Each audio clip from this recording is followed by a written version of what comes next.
So, the summer breeze carries stories and the fragrance of grass amidst the journey. You and Paimon stumble upon a strangely bound book. What's inside this mysterious tome? Only one way to find out. Okay, read. Hey! Wake up! Hey! Where are we? You're finally awake. Paimon was worried sick. What happened? Where are we? What is... I really like the colors of this place, but seriously, where are we? No idea. Paimon just woke up and then we were here. Ugh, Paimon's head is all dizzy. The scenery here looks different too. Oh, what should we do, Traveler? Please don't tell Paimon someone abducted us and brought us to some strange place that we could never leave. Calm down, Paimon. Let's take a look around first. We might just be dreaming anyway. We've been in crazier situations than this. We'll be fine. You're right. Better to think of this as the beginning of a new adventure. Thank goodness you're still here. If Paimon woke up alone, she probably would be trembling in a tree hollow. Yeah, knowing you that would probably be accurate. Traveler, did those plants by the road look weird to you? It almost looked like they were made of paper. Well, yeah, looks like they are. Origami, kinda. And those two frogs over there? Yeah, they look like pieces of origami. Yep. Oh, by the shade of a lotus leaf stream, don't tell me you forgot how to jump. Talking frog, nonetheless. I didn't forget, Firecracker. I'm just not sure if what I remember is correct. Next thing you know, you'll have forgotten how to sing, much less notate a score. You still remember why we call you Stream, don't you? That's a funny little sound. Yeah, because I've got a great singing voice. Although these days, the name seems more ironic than anything. Not just a great voice, one that evokes the gentleness of early morning dewdrops flowing into a spring. So cheer up and make the jump over. If you're still unsure, just use that roll of magic thread. I won't laugh, I promise. Now, don't tell me you've forgotten how to use that as well. I'm just going along with this at this point. It's so crazy. We're already just into this. Just like thrown into the thick of it already. I haven't forgotten everything, Firecracker. Your name, for instance. It's kind of hard to forget that you're named after your fiery temper. Now do me a favor and pipe down for a second. I'll be right over.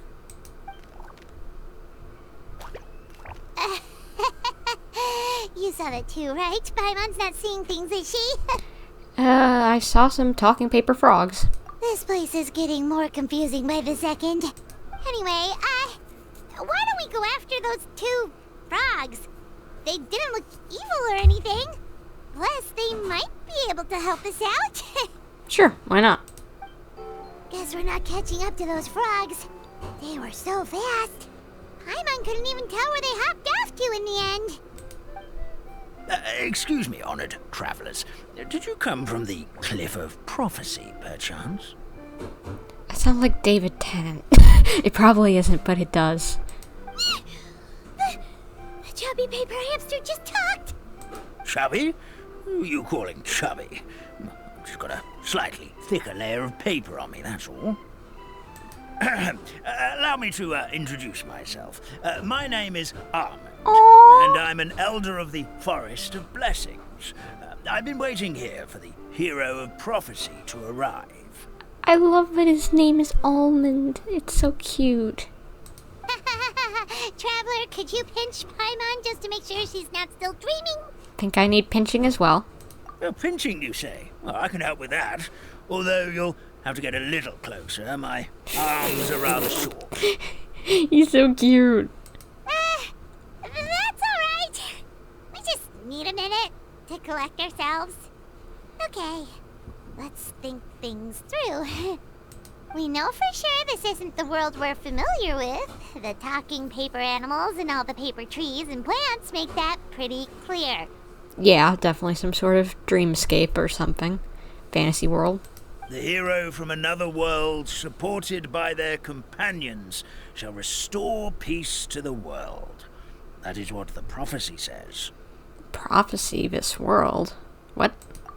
Dearie me, I completely forgot to introduce you to this world, didn't I? And here I am, getting all excited by the arrival of the hero. You'll have to excuse me. This old brain isn't what it once was. All shell and no nut. I'm gonna be fond of this little guy.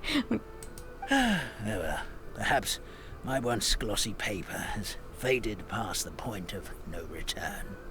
It's okay, really. You can just tell us all about this world now. Yeah. Let me think. Where should I even begin? Pretty much forgotten everything that happened in the past. Well, that isn't good. Right. I believe the story circulating along the pulp of this forest goes as follows. A long, long time ago, 3 goddesses created this world and named it Simulanka. Simulanka. That sounds vaguely familiar, but maybe I'm just remembering it from the live stream for this version. But 3 goddesses created this world. I can't remember what their names are, but isn't there something about 3 goddesses of the moon or whatever weaving fate or whatever in this universe? Okay, so that's interesting. The goddess of creation, who presides over matter and magic, created the mountains and rivers and gave us life. Her powers also paved the way for Simulanka to exist in numerous worlds. After the goddess of creation came the goddess of prophecy, with dominion over the stars and the course of fate itself. She induced the sky to spin and the earth to move. Even to this day, her statue still stands tall at the highest point of Constellation Metropole. Okay, this really is sounding like those 3 goddesses that they talk about somewhere in the lore. I don't know where, but I've definitely heard of it, and they talk about, like, they spin the threads of fate or whatever. The final goddess was the goddess of fate, she who reigns over all treasured tales and dearest wishes. She bestowed upon us the fierce and everlasting feelings of love and hate, and showed us the meaning of death and hope. Whoa, they all seem super impressive. Sounds like they really did a lot. I wonder if we're trying to reinforce this idea again because it'll become important in the main story, not just here. Of course.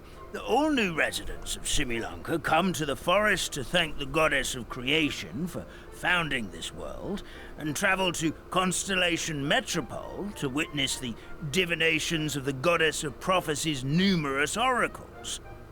After that, they make their way to the end of the world and tell the goddess of fate about their most cherished dreams. At least that's how it used to be. How it used to be? Did something bad happen? Well, it's kind of what happens with all these kind of stories, but you mentioned something about restoring peace to this world. Oh, yeah. That has to do with the hero you're waiting for, right? I think that's us, probably. Yes, this old brain of mine may have forgotten many things, but I will never forget the day the evil dragon descended upon our forest. It came down from the skies in an ominous black mist and ravaged our homeland. Its gigantic footprints can still be seen in the kingdom of breezes and bells. We're incredibly fortunate that no one was hurt. Sounds terrifying. The terror doesn't stop there, I'm afraid. Ever since the attack, the Calligraphy Tavern in the forest has been closed. No one knows why, but it's a catastrophe of the highest order for us, forest dwellers. A catastrophe of the highest order? All because a tavern closed? If we were talking about Mondstadt here, Paimon might understand, but is it really all that serious? I don't think it's really all that serious even back in Mondstadt. Good goddess of creation above. We'd take even the greatest flood over the closure of the tavern. wet paper will dry out with time. Fallen trees can be restored. But the Calligraphy Tavern is the only source of the magic tonic that sustains all creatures in the forest. Okay, so you literally can't survive without it. Gotcha. Magic what? Magic tonic. It was gifted to the forest by the goddess of creation herself.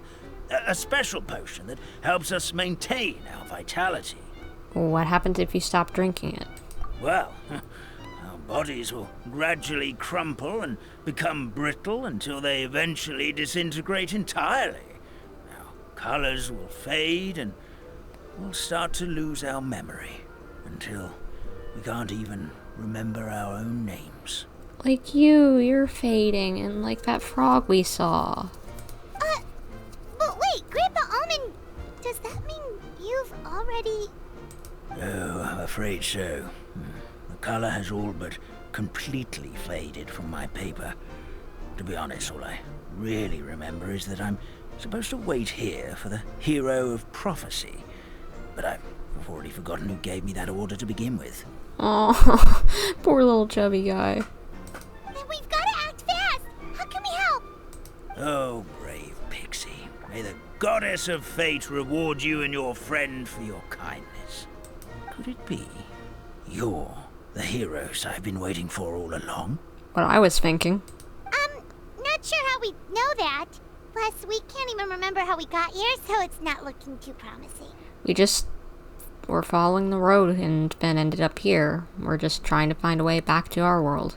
Well, this is turning out to be quite the conundrum for old Almond Brain here. The prophecy never mentioned anything like that.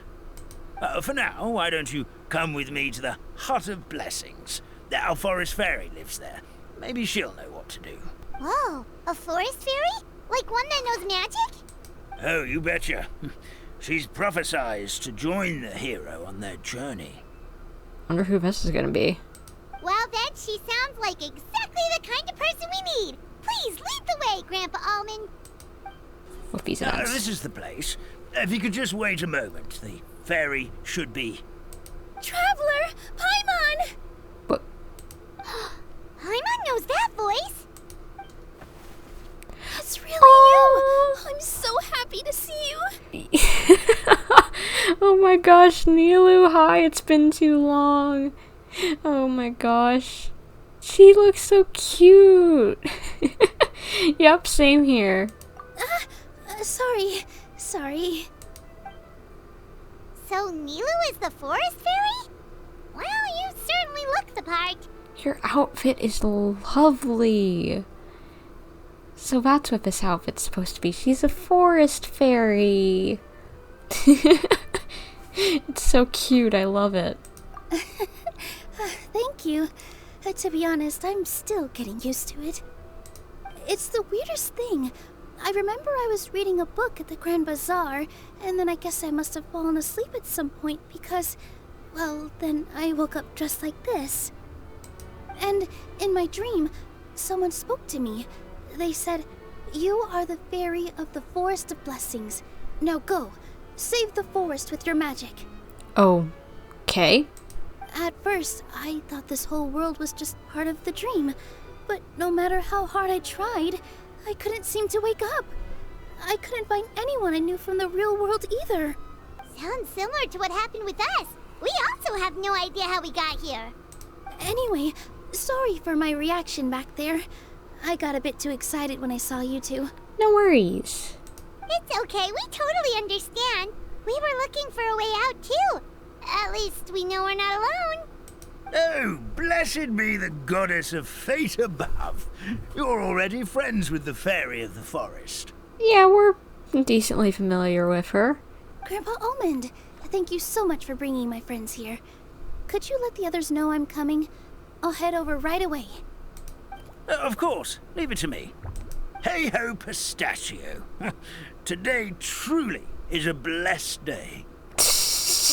Hey, ho, pistachio, I might have to steal that. Wow, Nilou. Looks like you made short work of getting to know the locals. Well, when I arrived here yesterday, Grandpa Almond told me all about the state of this world. Since they think of me as their forest fairy, I just felt like I had to try to help them. Oh, so you mean like using some kind of forest magic to repair the tavern? Unfortunately, I don't know how to use the magic of this world. I've tried using my vision, but it doesn't seem to work here. If the books stored in this hut are anything to go by, this seems to be the place where the goddess of creation first made the townspeople of this forest. She folded the pages of books into small origami animals, gave them life with her magic, and with time, that's how the Forest of Blessings took shape. Maybe one of the books here could teach us how to use magic. I read them all, but only found one reference to magic. The incantation, abracadabra, means to create what I say. This is a world made up of words, where fantastical powers can be wielded by all. Okay. Okay, so basically everyone in this world can use magic? That's nice, but still kind of vague. Yeah, we still don't know how to use it. Yeah, from the other books I read, it seems like this goddess really likes to play fast and loose with the details. So, what should we do now? Didn't you say you were going somewhere, Nilou? Oh, yes. I was going to help some of the other residents of the forest. They've been busy making preparations to reopen the tavern, so I thought I could help out. Got it! Guess we should just focus on what we can do for now. This whole thing is making me pretty nervous, actually. It's like I've been pushed on stage without being taught the choreography. Well, that means it's time to improv. Do your best. Since I'm already wearing the costume, though, I might as well try to play the part. It's what a professional dancer would do. Take the center stage and do your best, yeah. And who knows? Maybe I'll find my own magic along the way. All I can do is try, right? At least you're optimistic. We'll be there to cheer you on, Nilou. Thank you. Then let's go. Is it Almond? The forest fairy is here, and she brought her companions. Grandpa Almond was right. They do look promising. Chestnut. Are all the hamsters named after nuts? Hello there, everyone. I heard you were working on the piping for the calligraphy tavern. Is there anything we can do to help? Oh, we wouldn't dream of troubling you with our petty problems, my lady. Don't you worry. We have it all under control. No, we're gonna help. You sure about that? Because from where Paimon's floating, the piping is looking pretty chaotic. Ah, yes. We have my careless friend to thank for that. He promised we could leave the pipe connecting to him, and, well, the results speak for themselves. Yeah, by the fact that there's plenty of holes in this, I definitely would say I'd agree. Hey, I just wanted to inspect each pipe. This is the network the magic tonic has to flow through. I was just trying to be thorough, so I disassembled the whole thing. I feel like that's just trying to cover up what you did wrong, but alright, whatever. And ginkgo. Is that also a type of nut? I don't think I've heard of that. Yeah, and now you've forgotten how to put the thing back together. Have you been eating too many nuts again? 'Cause you are what you eat. Please don't fight. I know everyone wants the tavern to reopen as soon as possible so that the forest can return to normal. So, why don't you let us help out? Yeah, we're here anyway, so we might as well be helpful. We just need to reassemble these pipes, right? Shouldn't be too hard. Well, if you're offering... Basically, the pipes need to be connected properly to allow the magic tonic to flow through. If you put the wrong pipe in the wrong place, the tonic will get stuck halfway. Attention to detail is key. Says the guy who messed up the whole thing in the first place. Oh, amazing! You did it!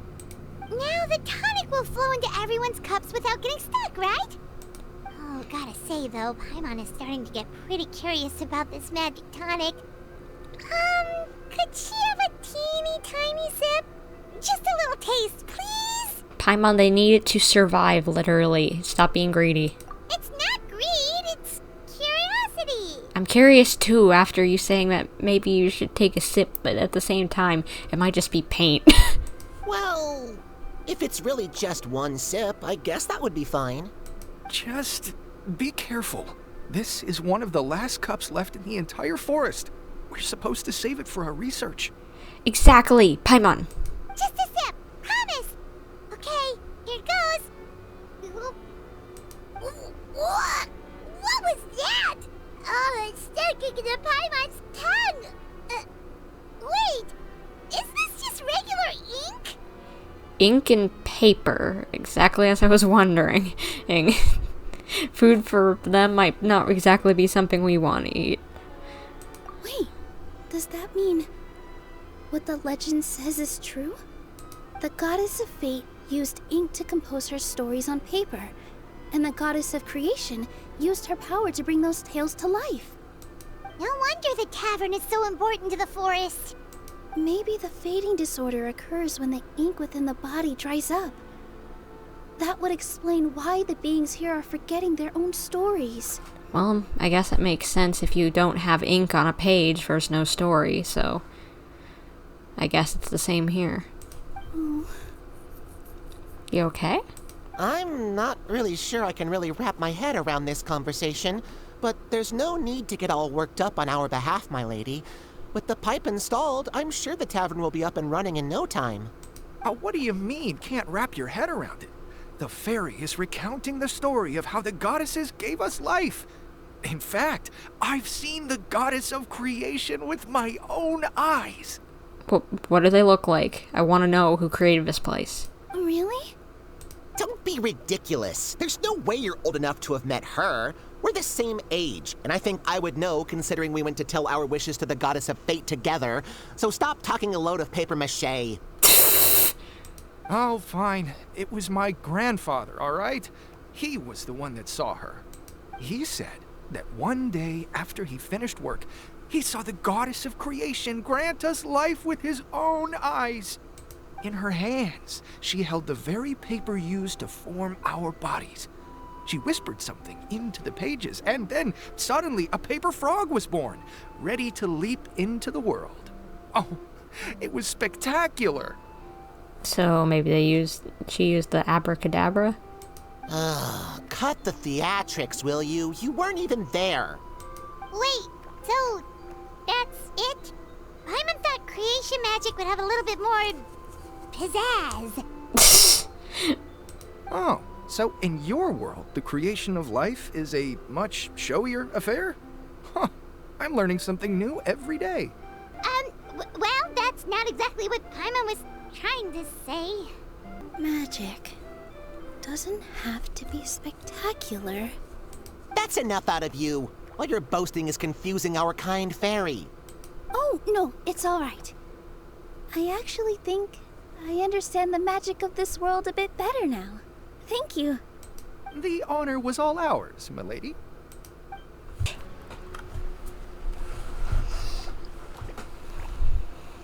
Oh, Stream! Your rhythm is off again! At this rate, it doesn't even matter if the tavern reopens. The band's not even going to get any gigs! I'm sorry. Hello there. I hope we aren't interrupting your rehearsal. Wait, these are the two frogs we saw on the road a little while ago. Yeah. Ah, the forest fairy is here!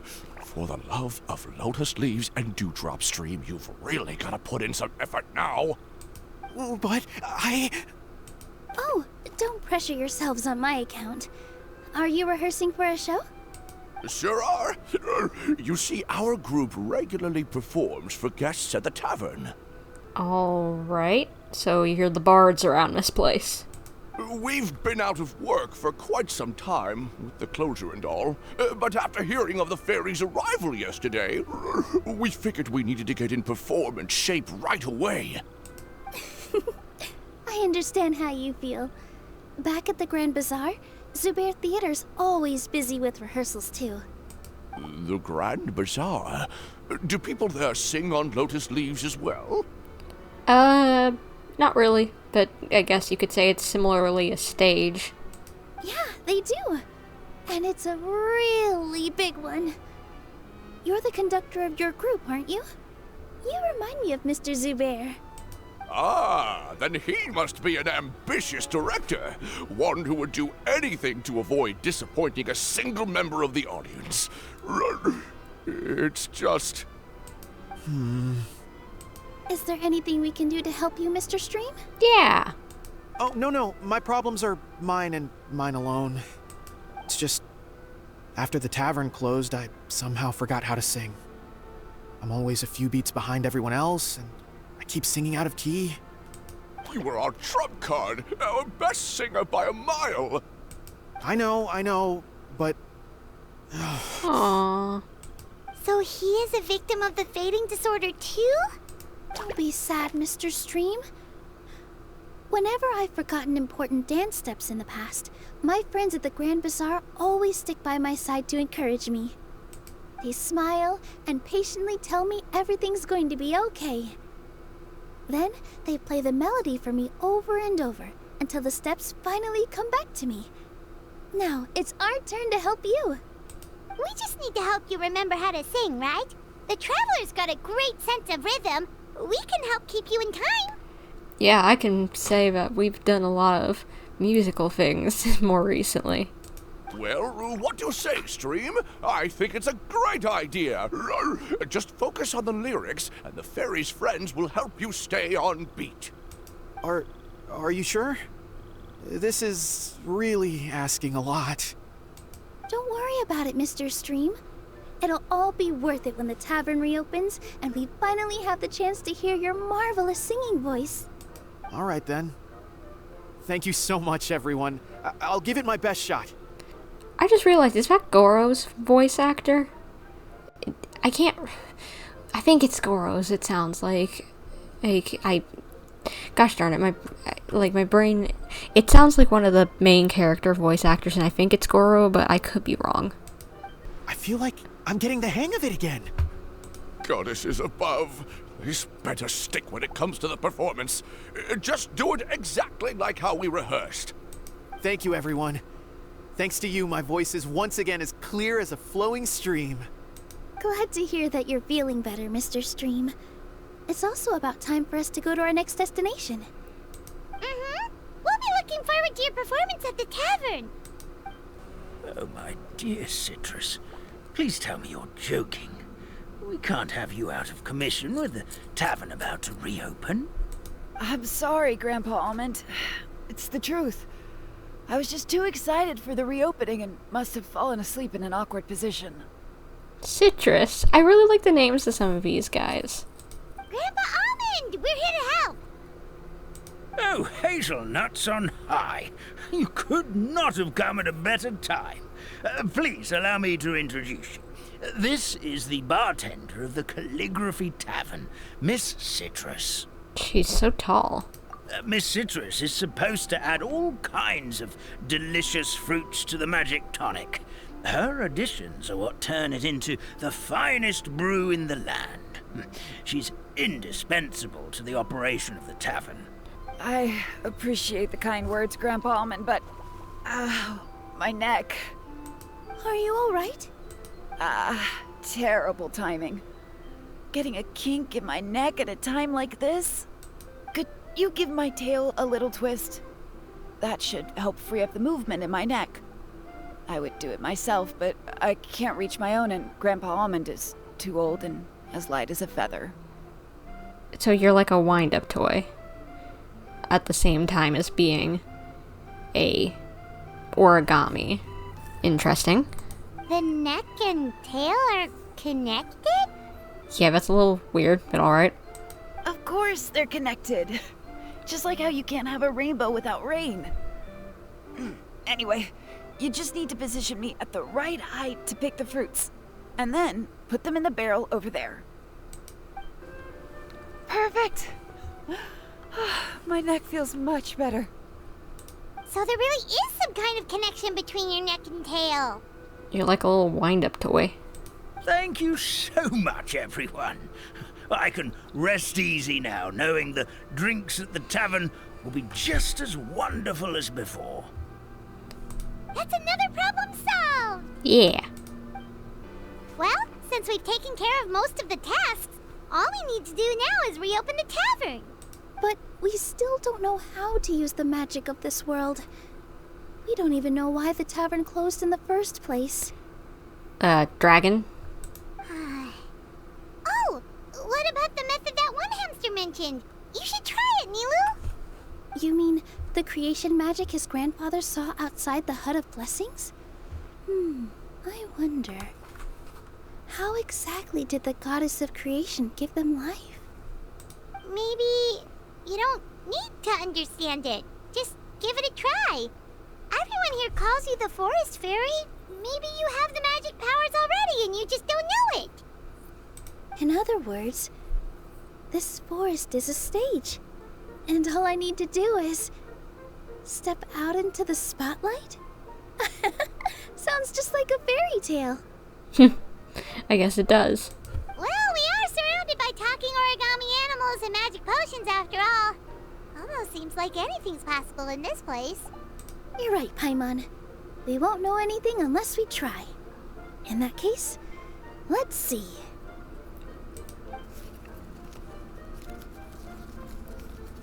This is how you do it, right? I think I got the folds right.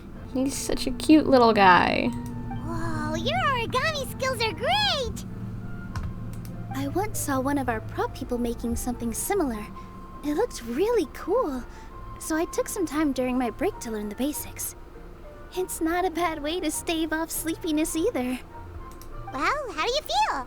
Sense any, magical powers flowing through you?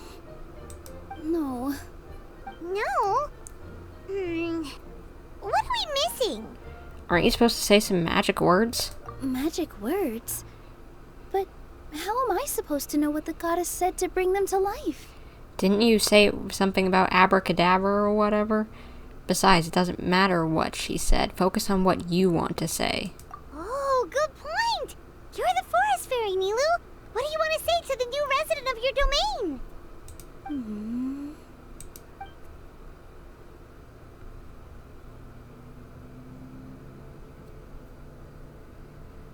I bestow upon you the blessings of the forest and offer you a home in this land.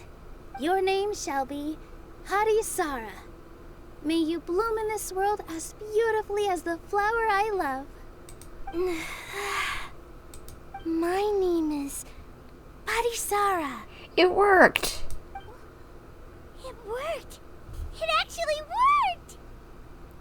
Well, peel my shell and call me a nut. I never imagined I'd witness such a miracle at my age. It's just like what the stories said about the goddess of creation. Shell? Miracle? Nice to meet you, Harisara. I'm Nilou, the fairy of this forest. From this day forward, this place is now your home. Hello, Fairy Nilou. She seems so cute. I hope you'll grow up happily in this forest. Grow up. Oh, you can leave the little one with old Armand for now. Oh, this sure brings back memories. It's been such a long time since we last held a welcome ceremony. Here, Harisara. Come to Grandpa Armand. Well, now that Nilou has mastered the goddess's magic, we should be able to reopen the tavern, right? Yeah, just put your heart into it, say what you want to happen, and it should work. Grandpa Almond, could you send a few people to check the underground space beneath the tavern? Oh, of course. May I ask why? The moment I used magic, I sensed something strange down there. I have a feeling it's connected to why the tavern had to close down. Of course. We'll look into it right away. That's weird, but alright. Let's see if Nilou's intuition was right. Make sure you listen to Grandpa Almond, Harisara. Don't go running off on your own. Harisara, listen. Running. No. It's not what you were supposed to do. Hey, come back here, you! Wait! Yep, that's Nilou's creation, all right. She's got so much energy. Anyway, how did you manage it, Nilou? Well, all I did was say my wishes for her out loud. Maybe the magic is in the words themselves, just like the book said. Makes sense. This place is seeming more like a fairy tale by the second. I mean, we're somewhere called the Forest of Blessings, so it kind of makes sense. Well, anyway, Paimon thinks this magic suits you perfectly, Nilou. Yeah, it does. It's just very hopes and dreams, kind of. So, what about the space under the tavern? What had you so concerned? When I brought Patisara to life just now, I was able to sense the magic flowing through the forest, and the flowers and trees, and inside the creatures that live here. But for some reason, there's a hollowed out space beneath the tavern where I couldn't sense anything at all. That's weird, and for some reason feels very horror-ish. We're back, my lady. Did you finally grab that little kiddo, that little munchkin who ran off? Definitely has as much energy as Nilou does. That was fast. You were right. There was something under the tavern that I've never seen before. It looked transparent and gave off a clinking sound when I knocked on it. Transparent and glass? Or was something glass in there? Transparent and clinking. Oh, I've got it! Already? You've got to use fairy tale logic, Paimon. Is it an ink bottle? That's right. An empty ink bottle, to be exact. Still remember the taste of the magic tonic you took a sip of, Paimon? Well, yeah, that makes sense. The magic tonic's ink, it needs an ink bottle. Yeah, it was ink. Oh, Paimon gets it now! Traveler, Paimon, will you come gather some ingredients with me? I learned what we need to make the magic tonic back in the Hut of Blessings. Okay. Sure thing! What do we need to get? A setting sun that never sets, a dragon that cannot fly, and a moon that only shines at night. Okay, where did you get this ingredient list from? And what are these I am lost already what these are supposed to be. Where are we supposed to find crazy things like that? She means Sunsetias, snapdragons, and Neopalato lotuses. Thank you, Lumiton, for having a brain, because I did not. What? How did you get that so fast? Fairy tale logic, Paimon. Logic, huh? Lucky guess, more like. Give me just a second. I'm gonna go fetch an ink bottle from the other room. Paimon doesn't get it. All the ingredients are super tasty, but somehow the final product turns into ink. Magic? Well, anyway, Paimon's not going anywhere near this stuff this time. Not even if you bribed her. Sorry to keep you waiting. Let's see. According to the book, first you do this, then this, and then... What is this animation? It's done! That's a pretty little jar. But what was that animation? That's a very unique animation to make just for a one-time use. I'm betting we're seeing it again in Notland somewhere. Wow, magic sure makes everything super convenient. You got his color back! Yes, this is it. This is exactly the magic tonic we need. Grandpa Almond, could you take the concoction to the room underneath the tavern and place it next to the transparent bottle you found? I'll handle the rest. Of course. As you command, so it shall be done. I still get nervous at times like this. It's just like when you step on stage and you can tell that every single person's gaze is fixed right on you. Relax, Nilou. We're right here with you. Thanks, you two. I can't tell you how great it is to have you by my side. Almost makes me feel like I've been blessed by the goddess of fate, too. Let's go. We shouldn't keep everyone waiting. What? Oh, right. Take a deep breath. You've got this, girl. Forest, please heed my words and accept my blessings. May your spring of wondrous magic never run dry. And may all who call you their home lead happy, fulfilling lives. Ooh, cutscene.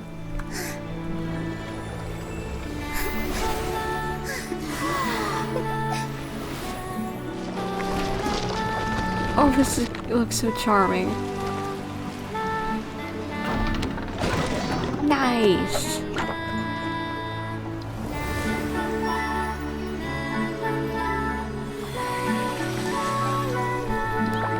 That kind of sounds like Nilou's voice actress singing.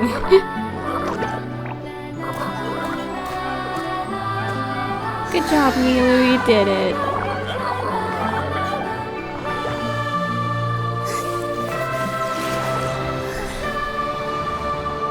Oh, it looks so cute. I love it. Fairy Nilou is amazing. Yeah, she is. Wow. It's so pretty. What a beautiful tavern. It matches the scenery of the forest perfectly. I was so surprised when it suddenly opened up like that. Just like a pop-up book. Yeah. I was trying to think of what it looked like, but you're right. I don't know why it didn't click sooner. I remember now. I remember everything. It was me. I was the one who went to the top of Constellation Metropole and witnessed the goddess's prophecy. The hero who shall save this world will descend upon the cliff of prophecy. The hero, supported by their companions, shall restore peace to this world. So the prophecy really did have all the answers. You just forgot the first half. Understandable. That's why I was waiting near the cliff of prophecy. Wonderful. Simply wonderful. There's still some hope left for old Armand after all. Is the Cliff of Prophecy that place with the huge mural? 'Cause that is where we woke up, but we don't remember anything about how we got there. Also, we didn't get a change of clothes like Nilou. Are we definitely the heroes? Yeah, Nilou gets a fancy dress. Why don't we get one? If not you, then who else? You've already helped the fairy revitalize our forest. To us, that makes you heroes, prophesized or not. Alright. Either way, we're going to keep adventuring, even if it's just to figure out how we can get back to our world. We can also help resolve any crises along the way, and maybe even resolve your dragon problem too. Yep, we've beaten up plenty of dragons already, so what's one more? As expected, the words of the goddess of prophecy always come true. I'll come with you. It can't hurt to have a magical fairy tag along, right? It would be an honor, milady. Heroes and fairies, dragons and new adventures. This is sounding more and more like a fairy tale by the second. I like it. I would say your next stop should be Constellation Metropole. It's Simulanka's most prosperous city, just across the sea. Alright, little city, cool. Once you've arrived at the Astral Garden at the highest point in the city, maybe you can try seeking divine counsel from the goddess of prophecy herself. Are you leaving, Fairy Nilou? Aww. I'm afraid so. There are still other people who need my help. I won't go far, though, and I'll come back to visit the minute I have time to spare. Oh, you better. Poor little hamster needs a friend. So be a good girl, Patisara, and help out Grandpa Almond whenever you can, alright? Mm-hmm. Got it. Patisara will wait here for you. Aww, cute. That's a good girl, Patisara.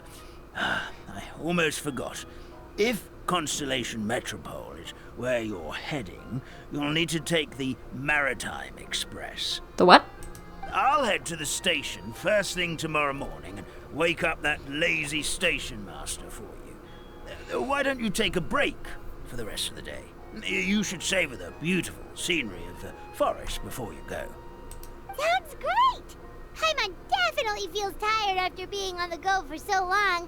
There's a spot in the tavern with Paimon's name on it. Oh, sounds like someone's ready to order. Oh, well, if you're offering. Paimon will take a glass of Buell fruit tonic. But hold the tonic. Yeah, you don't need to drink any more ink, Paimon. Get up, said Jewel. Time to get to work, you lazy bones. I can't remember how to call the train. Just let me sleep a little longer, and I'm sure I'll remember. Dude, get up. Don't try to pull one over on me, young man. Your fading disorder has been cured. I saw you chugging cup after cup of magic tonic in the tavern last night. You must be mistaken, Grandpa Almond. That guy definitely wasn't me. Dude, we can look at you. You've got color on you. You're not fading anymore. Oh, you remember my name now, do you? Then it seems like you're all better. You had no idea who I was when you were fading. Now, enough of your nonsense. Get up. The fairy and her friends are going to be here any second. Yeah, we're here right now. Hi. All right, I'm up. The Maritime Express should be here soon. My brain just realized it's like a little train track with water going over it. Makes me think of Spirited Away with that little train station out in the middle of the water. That's more like it. Lie there any longer and you'll start gathering dust. Is everything okay? The hero, her pixie companion, and the forest fairy. I didn't know you were already here. Oh, merciful macadamias. I'm sorry you had to see that. No, it's fine. Oh, it's alright. Paimon knows the feeling. Who doesn't want to sleep in first thing in the morning? Does the Maritime Express run out of Constellation Metropole? Yes, each train needs a conductor to operate, and the conductors are always from the capital. The more difficult maneuvers are a little too complicated when you're made of paper. Understandable. Oh, so you mean the people of Constellation Metropole aren't origami animals like you? Wait, what? Well, the city welcomes visitors from all over the world, so you're bound to run into some forest dwellers there. But yes, generally speaking, the residents of Constellation Metropole look quite different from us. You'll see for yourself soon enough. Here comes the train. It's a toy train! Aw, look at it's like a little nutcracker. It's got little birdies on top, little wood birdies. Aw. It's so cute. Pleasure to meet you, everyone. My name is Will, and I'll be the conductor for your journey today. I'm assuming you're the ones who called the train. I love the accent. Oh my gosh. I'm just so happy. I'm smiling from ear to ear during this. This is cute. Whoa, it's a little toy man. Yes, we called the train. The hero and the forest fairy need a ride to Constellation Metropole. The hero and the forest fairy, the ones from the prophecy. Yes, calm down, buddy. Oh, why didn't you say so earlier? We could have prepared a far more luxurious train. I'll just go back and get a better one. No, that'll all be a waste of time and we don't need it. It's fine. That's okay, Mr. Wheel. We're trying to get to the city as fast as possible. We just need you to get us across the sea. In your capable hands, I'm sure we'll get there in no time. Of course, my lady. It would be an honor. Well then, all aboard, sit anywhere you like.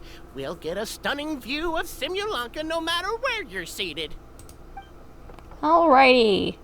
All aboard. Choo-choo. I love trains.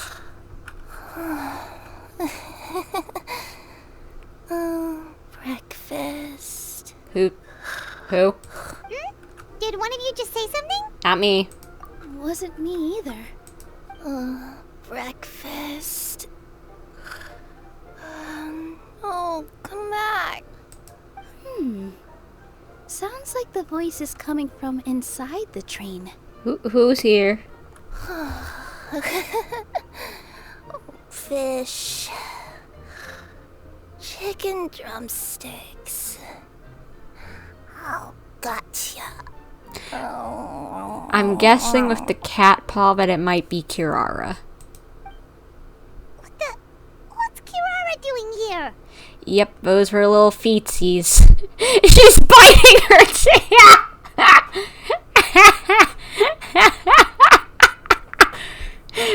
It's not a chicken nugget, Kirara. Girly Pop, it's not a chicken nugget. Or a popsicle. Yeah, she's eating her own tail, apparently. Is she a friend of yours? Yeah, we know her. Our little tail biter, apparently. Oh, let Paimon introduce you. This is Kirara. She's... Oh, wait. Actually, maybe we should wake her up first.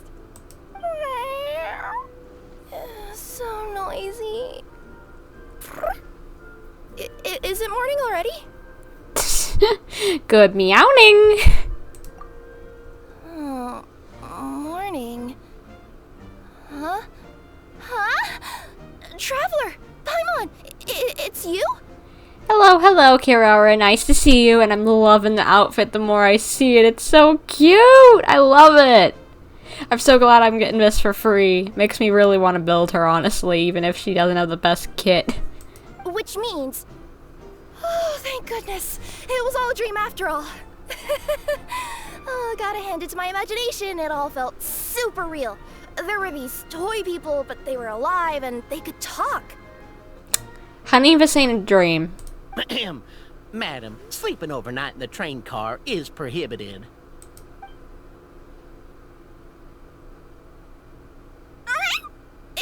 It wasn't just a dream? Nope, honey. It ain't. It's alright, Kirara. Apparently we're in a world called Simulanka. We got here yesterday, too. Yeah, it's been a little interesting. Simulanka? So, that's what it's called. I spent all day yesterday wandering around this one city. The toy people called it Constellation Metropole. I was trying to find a way to get back home. Well, we're actually going there right now, so you're gonna have to head back there. I was seriously starting to think I had gotten on the bad side of some great yokai and gotten swallowed whole. Ah, I take it you're Inazuman then, Miss Kirara? She sure is. But, Kirara here is kinda special. Let Paimon introduce you for real this time. Kirara is a Nekomata from Inazuma. She works as a courier for Komanie Express. Huh, nice to meet you. I'm Nilou, a member of Zubair Theater. You can usually find us performing in Sumeru City's Grand Bazaar. Right now, though, I suppose I should introduce myself as the Fairy of the Forest of Blessings. You better, because you got the outfit for the occasion. Just enjoy being, like, getting to roleplay this, because who wouldn't want to be a fairy? I love fairies. Oh, you're Nilou! I've heard a lot about you from my deliveries in Sumeru. I even saw one of your performances back in the day. You're an amazing dancer. But, did you say you were a forest fairy? Oh, yeah, that's her new identity here in Simulanka. Oh, speaking of new identities, looks like you got a new outfit yourself, Kirara! Yeah, I know! It confused the heck out of me yesterday. I just woke up in a set of brand new clothes I'd never seen before. That must mean you have a big part to play here, too! Looks like it. Maybe some sort of adventure? Or... cat burglar? As Nekomata in boots? Is that a thing? I guess I am wearing a pair of boots, but still. You won't get that joke, honey. Did you by any chance hear a voice speaking to you before you got here, Miss Kirara? Voice... Oh, yeah, I did hear something, but I was so freaked out my tails got all tangled, so I, didn't catch much of what was said. Sorry for the interruption. But this, Nekomata friend of yours, she doesn't eat hamsters, does she? No. Or frogs? First of all, y'all are paper. She's not gonna eat paper. Second of all, oh, no. Oh, no need to worry, little guys. I would never do something like that. Well, unless I've been out in the wild too long without anything to eat. Well, speaking of eating, I am getting a little hungry. Kirara, Just say you don't eat paper. Where are your manners, everyone? This young lady is a trusted friend of our esteemed hero. Now, I know a fear of felines is etched into us with ink, but I'm certain Miss Necomata in boots here means us no harm. It sure looks like you're keeping your distance, though, Grandpa Almond. You will have nothing to fear, I promise. I met some origami animals in Constellation Metropole yesterday, and I even made sure to retract my claws so I didn't hurt them by accident. Plus, you all look just about as tasty as the cardboard boxes I deliver. Not that I'd try to eat you even if you did look tasty. Promise. Please excuse us, Mom. It's just an unconscious reaction. It's somewhat understandable. Dear passengers, it's almost time for us to depart. Oh, yeah, that. Whoops. This turned into a pretty long conversation, didn't it? Alright, let's get on the train. You coming with us, Kirara? Kirara, come along, please, please, please, please, please, please. I like you. Mm-hmm. I'll ride with you to the next stop. There's a place near the Metropole that caught my eye yesterday, so I want to go explore it today. Then all that remains for me to say is, on behalf of the Forest of Blessings, thank you once again for all you've done for us. Thank you, Almond. I love you. Mwah. You're adorable. I won't forget you. May the goddess of fate be with you and bless your journey, Madam Fairy, Miss Necomata in boots, and our brave heroes. Please do visit us in the Forest of Blessings again, once peace has returned to this land. We will. We'll definitely meet again. Yeah, I'm coming back because I got a lot of exploring to do. Take care, Grandpa Almond. Here we are. Constellation Metropole is right over there. It's a short walk from here to the Gear Sky Ladder, which will take you right to Metropole Square. And thank you again for choosing Maritime Express. No problem, buddy. Thank you. Great. And thanks to you for a smooth and pleasant journey, Mr. Wheel. The train cars were comfortable and spacious, and I had a great night's sleep. I'll definitely be back. Yes, thank you, Mr. Wheel. As you wish, ma'am.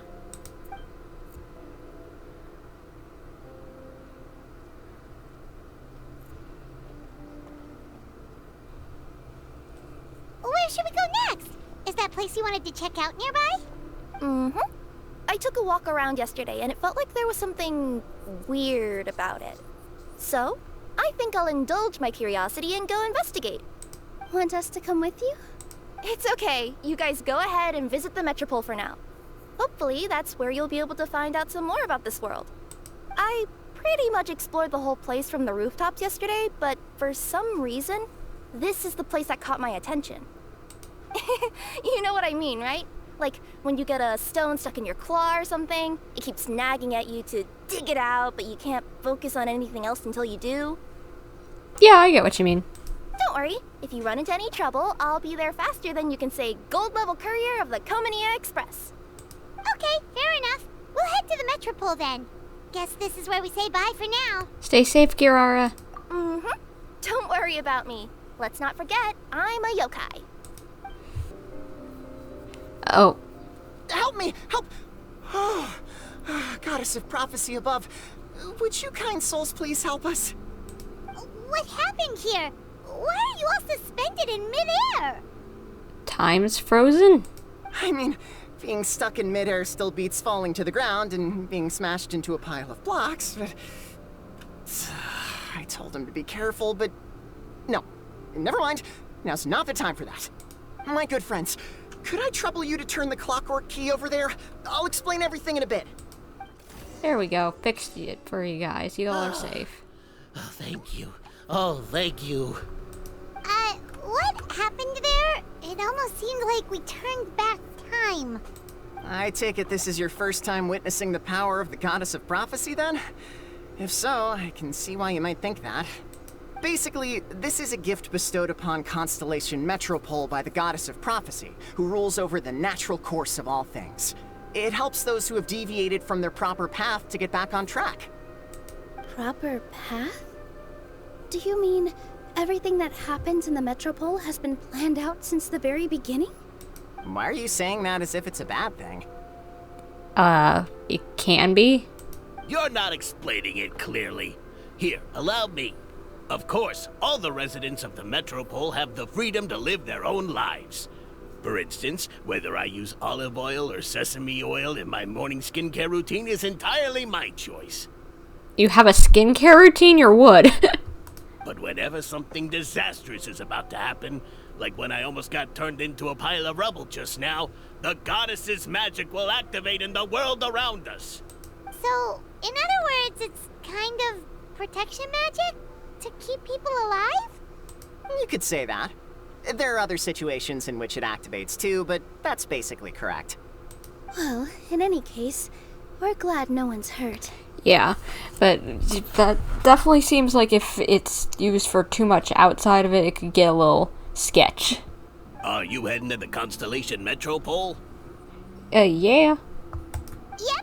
Do you know where we can find the Gear Sky ladder? Oh, it's just that platform up ahead. The one with the key sticking out. That thing? Are you sure? Paimon, they're the locals. I think they'd know what it is. Yep, that's the one. Pretty much everything in the Metropole runs on tracks and gears. The Goddess of Prophecy watches over it all. Which is to say, all the tracks are fixed. If a machine is set up to move forwards, it'll never move in reverse. This reminds Paimon a lot of Fontaine's clockwork toys. Mm-hmm. You mean, like those music boxes with dancing figures? I think I've seen one or two from the merchants in Sumeru. Yeah, exactly like that. Anyway, sounds like it's not gonna suddenly fall out of the sky, so Paimon's okay now. Should we get going? Sure. Oh, what a bustling city! This place is fit for a king! Our next step is to get to the top of the Metropole and ask the Goddess of Prophecy for guidance. If there is a king in that castle, I sure hope he won't get mad at us for trespassing. Doesn't seem like they mind visitors since they've got the forest people here, so we should be fine. Or maybe they will.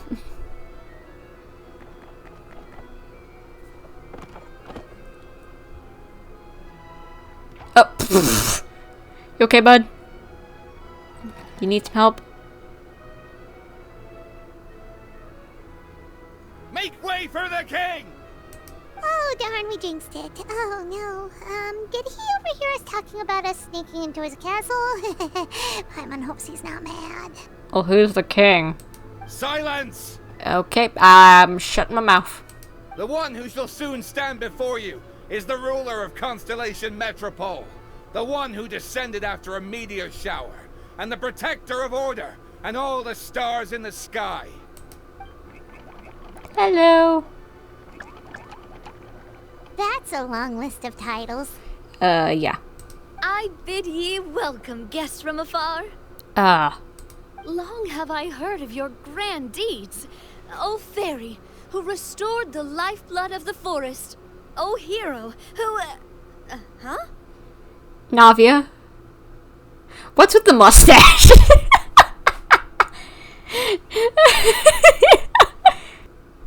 Navia! What are you doing here? Hold your foul tongue! How dare you utter Her Majesty's name?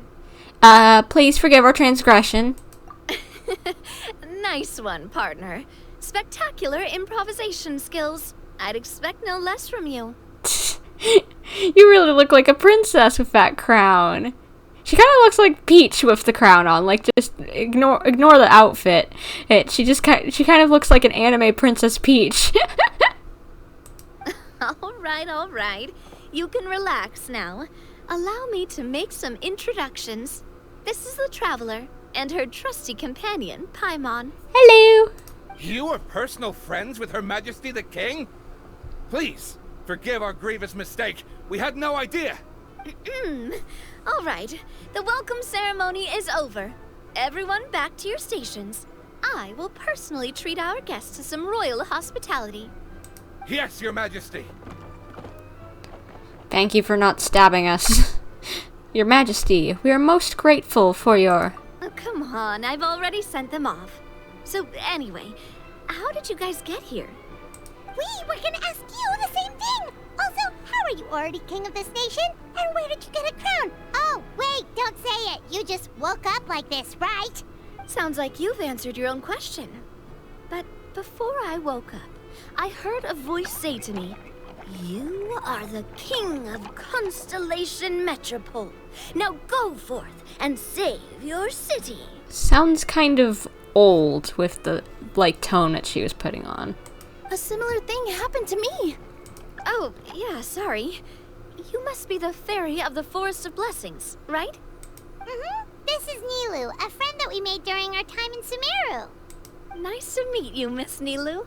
I'm Navia, the president of Spina di Rosula.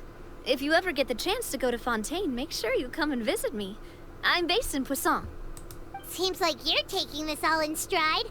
Aren't you nervous about getting stuck here and never being able to get back home? Yeah, doesn't Spina di Rosula need their fearless leader? Why would I be worried about that?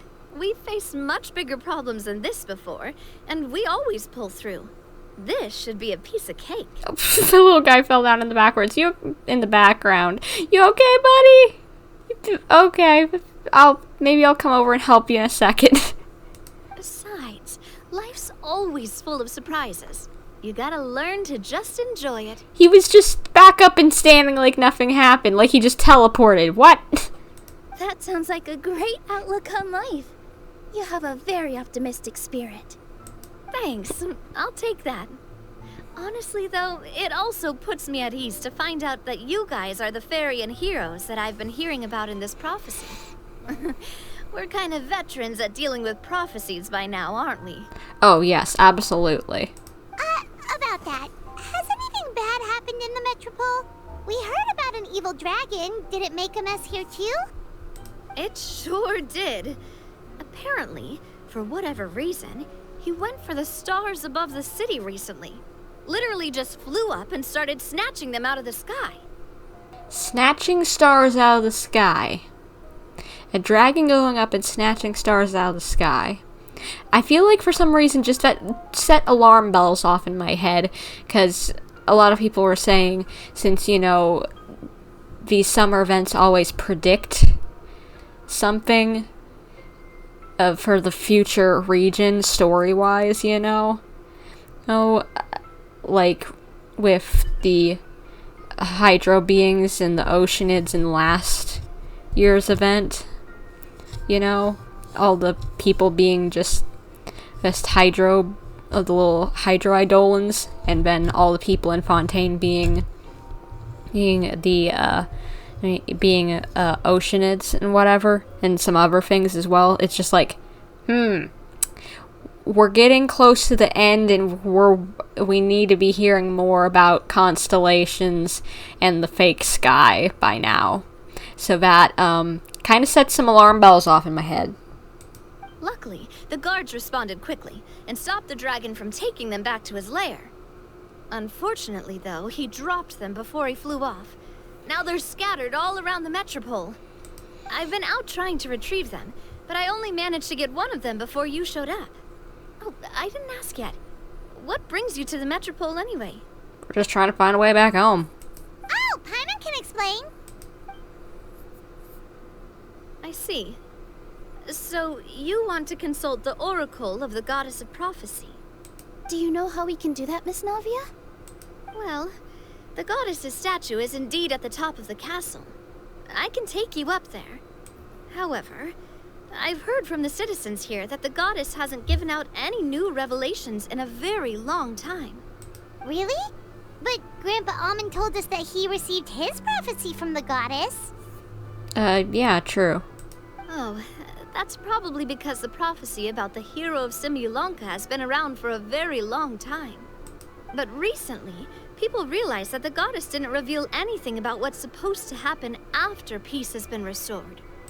Huh. Okay. Still, can't hurt to try your luck. And maybe you can help me get rid of the invaders while we're at it. Invaders? What? Invaders? So the dragon's not your only problem? Right. The forest isn't the only place where strange things have been happening to the residents. Have you come across the gift from the Goddess of Prophecy yet? You mean the protection magic that stops them from coming to harm? We saw it in action. Let me guess, there's something wrong with it. Yep, that's the one.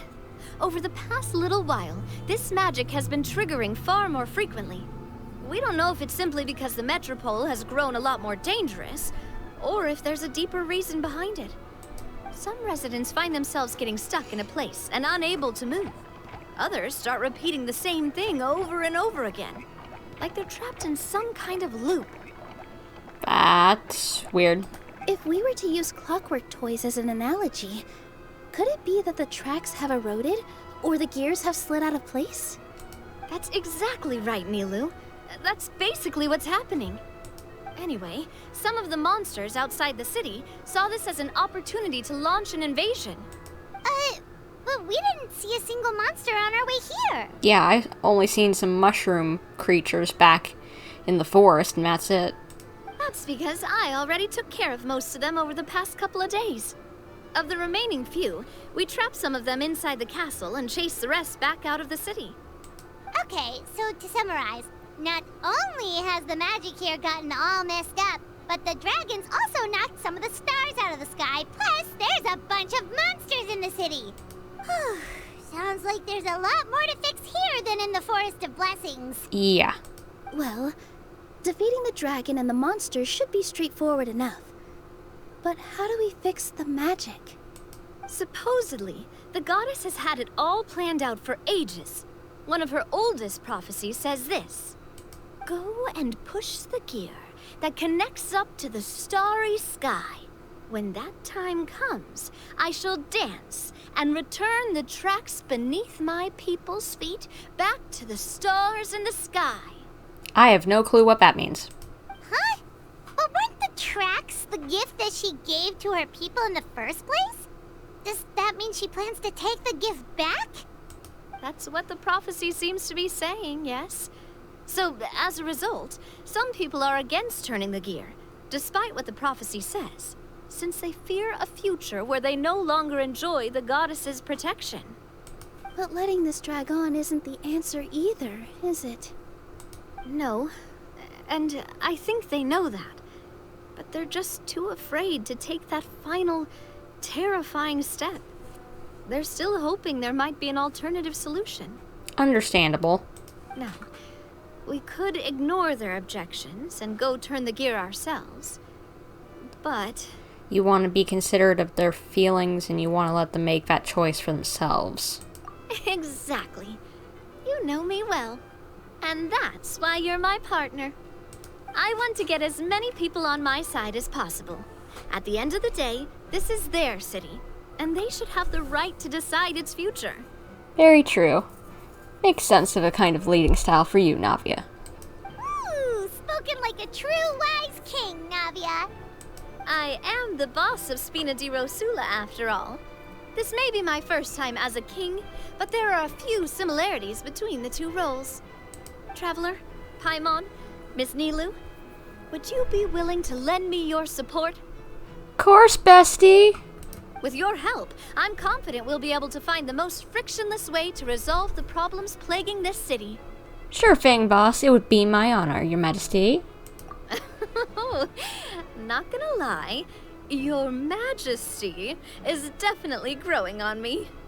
Seriously, like we'd ever say no. We're your friends. No need to ask us so formally in the future. I'm happy to help too. This is a beautiful city. And just like the Forest of Blessings, I would love to see it return to normal as soon as possible. Yeah, it's too cute to have all these problems. Ah, great. As the King of Constellation Metropole, I extend to you my gratitude. All right, everyone, follow me. I'll show you the way to the goddess statue at the top of the Metropole. And stay close. You don't want to get lost in my castle. It's huge. Huh? What's this? One of the stars, I'm guessing. Wait. This looks like the star I found earlier. I told the guards to place it near the goddess statue. Maybe they ran into some trouble up there. Guess we'd better hurry. Drat! I can't move. Okay, we gotta save him. What happened? Your Majesty! This conservative radical, he attacked us! He threw the star from the Astral Garden and even stole the magic thread linking the Oracle Pillars! But just as we were about to arrest him, the goddess's magic activated, and now we can't move! No! Nobody touched the celestial gear! What's an oracle pillar? You need to use it to pray to the goddess. I'll explain later. First, let's help these guys. Hey, he's getting away! Halt! It's okay. Let him go. But, Your Majesty! Even if we catch up to him now, we won't be able to change his mind, much less quell the fear that many others like him are feeling. All it would do is turn him further against us. Understood, Your Majesty. Also, this is the magic thread he was holding from the Oracle Pillars. Your Majesty, what should we... Please give that to the traveler over there. I believe they have some questions for the goddess. Yes, Your Majesty. Alright. Thank you, good sir.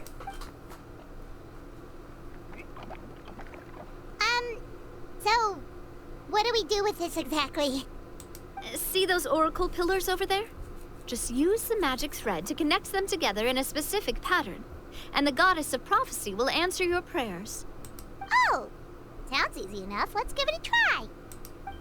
It worked! Nice. And it's a witch. What is it with the summertime events and always having to do with the witches? To which course of fate do you seek answers, my child of Simulanka? How do we defeat the dragon? The hero from another world, supported by their companions, shall restore peace to this world. Okay, we'll just fix it, alright? How do we leave this world? Okay, nothing. What about Simulanka's future? Nothing. How do we resolve the Metropole crisis? Go and push the gear that connects up to the starry sky. When that time comes, I shall dance and return the tracks beneath my people's feet back to the stars in the sky. Well, we didn't really learn anything new. It basically just gave us the exact same information we already knew. And anytime that we asked things that we didn't really know very well, it just was, I ain't talking. Alright, I have no more questions then. So, Miss Navia was right. The goddess of prophecy didn't tell us anything about the future. Fair enough. Guess we'll just have to play it by ear. If we want to push the celestial gear... Then first, we have to restore the sky back to its original state by putting the stars back in their positions. Let me do a quick count. All right. Adding in the ones we picked up on the way here, I think that's all of them. Let's go hang these stars back up in the sky. In the sky? How do we get up there? Yeah, how are we supposed to do that? Oh, I got us covered. We will, of course, be taking the Aerial Express. What about the Astral Express? Is that a flying train? Hey, you already took a train that runs on water. Is a flying train really that much weirder? True. Well, at least the Maritime Express still runs on a track. Oh, come on, don't worry about it. This train has been blessed by the goddess of prophecy. Its whole purpose is to protect the Metropole skies. It took me a lot of effort to find it, you know. I don't think anyone's used it in, like, 100 years. Like, that makes anyone feel better. 100 years? Are you sure it's safe? Let's not forget that the goddess of prophecy's magic has been going haywire recently. Well, it's not like we have any other options. Unless you want to do the honors, Paimon. Fancy flying up there on your own? Yeah, come on, why don't you earn those wings, Paimon? No, thank you. It's way too high up. Oh, Oh, wait, Nilou! You've got a feel for how magic works here. Can you do your thing and sense if this train is the real deal? I can try. Yes, I can sense traces of magic, but it's different from the kind I felt in the forest, so I don't know. How she was putting her hands together, that was the artifact screen position. They reused that pose. That's smart. Or good thinking to reuse an old pose like that. Okay, fine. Guess there's only one way to find out. That's the spirit. I'll come with you. Miss Nilou, will you be joining us? I think I'll stay behind. That way, if something does go wrong, you'll have someone on the ground to get you some help. That makes sense. If the train does break down, you can make us a giant origami crane to come bail us out. Or if a crane's too difficult, a finch could work. How would a finch carry us? Great job! It looked like it all went smoothly. Yeah, and it was an absolute blast, too. You gotta ride with us next time, Miss Nilou. Yeah, it was such a cute little ride. Huh? I'm okay. Thanks for... What? Halt! What do you think you're doing? Is it that guy and a friend now? Get out of my way! What's going on? Your Majesty, there! Let us through! Stay back! It's okay. Let them through.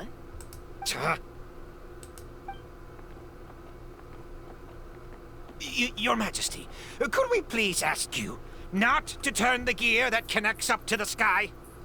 And why is that? As you have seen, the goddess's gift is very important to us. It keeps us from harm and protects our very lives. Yeah, but it's causing problems now. Some of us, we just aren't ready to lose that protection. I see. I understand. Huh?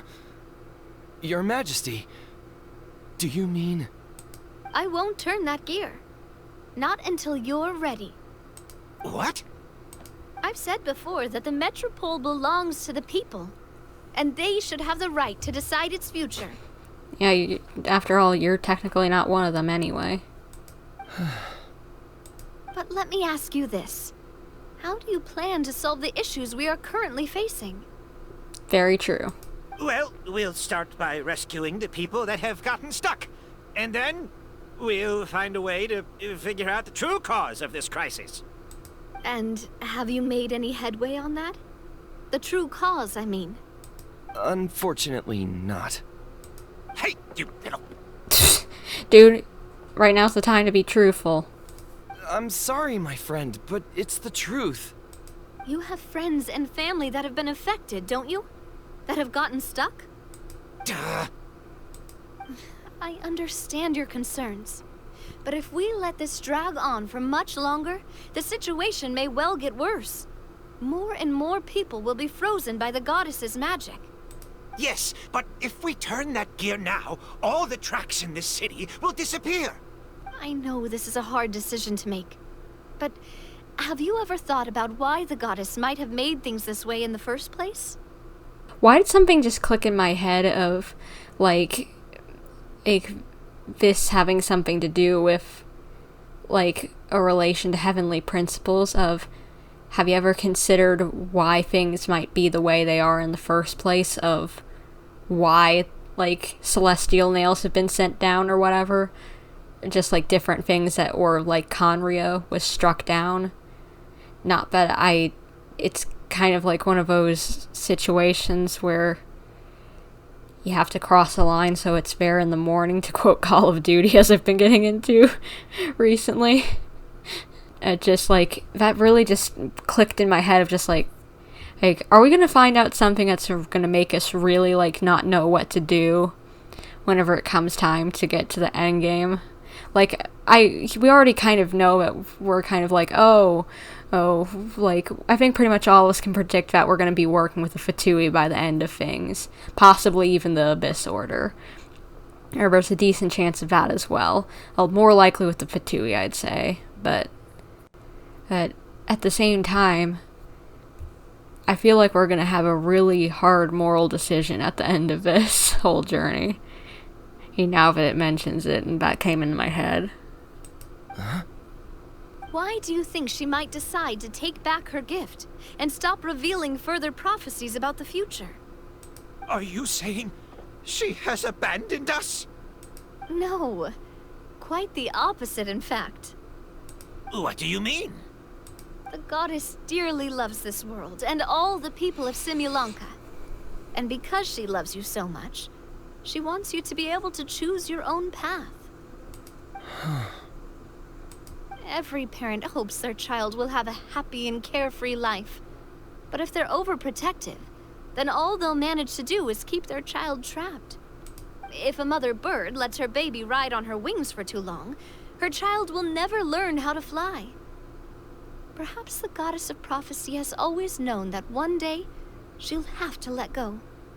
Children can only become independent if they're allowed to form their own opinions, make their own decisions, and deal with the consequences on their own. Only then will they be able to continue their journey alone, even after their parents are gone. Very true. But we've relied on the goddess's protection for so long. We don't know what it's like to go it alone. We don't know if we have what it takes. Are you kidding me? I think you've proven yourselves more than capable of that. What do you mean? You made a call in a time of crisis, and you've come all this way to talk to me. Even the guards couldn't stop you. That must have taken a lot of courage. But we only did it because we were scared. Why you set out on the journey doesn't matter. What matters is that you've proven you can choose your own path. My friend, I fear our king is right. It is time for us to face our fears. But we... Dude, did you listen to anything? We can't go on living like this. Living in fear. Look at what it's driven you to do. You threw away a star personally created by the goddess of prophecy herself. You once revered her more than any of us. And I think the king is right. She hasn't abandoned us. So, why don't we put our trust in her one more time?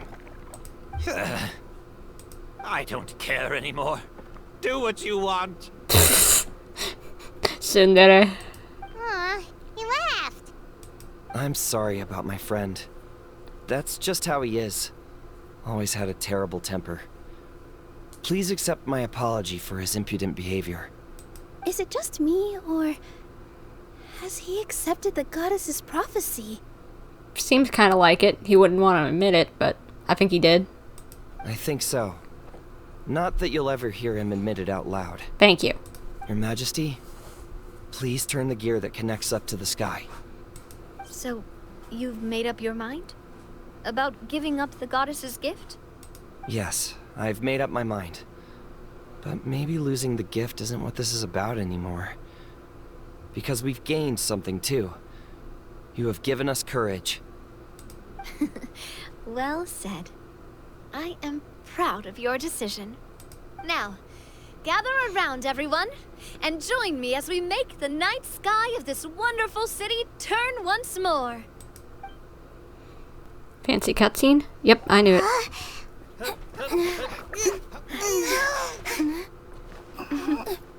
Let's go.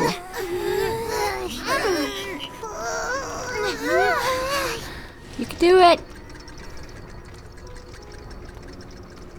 So pretty.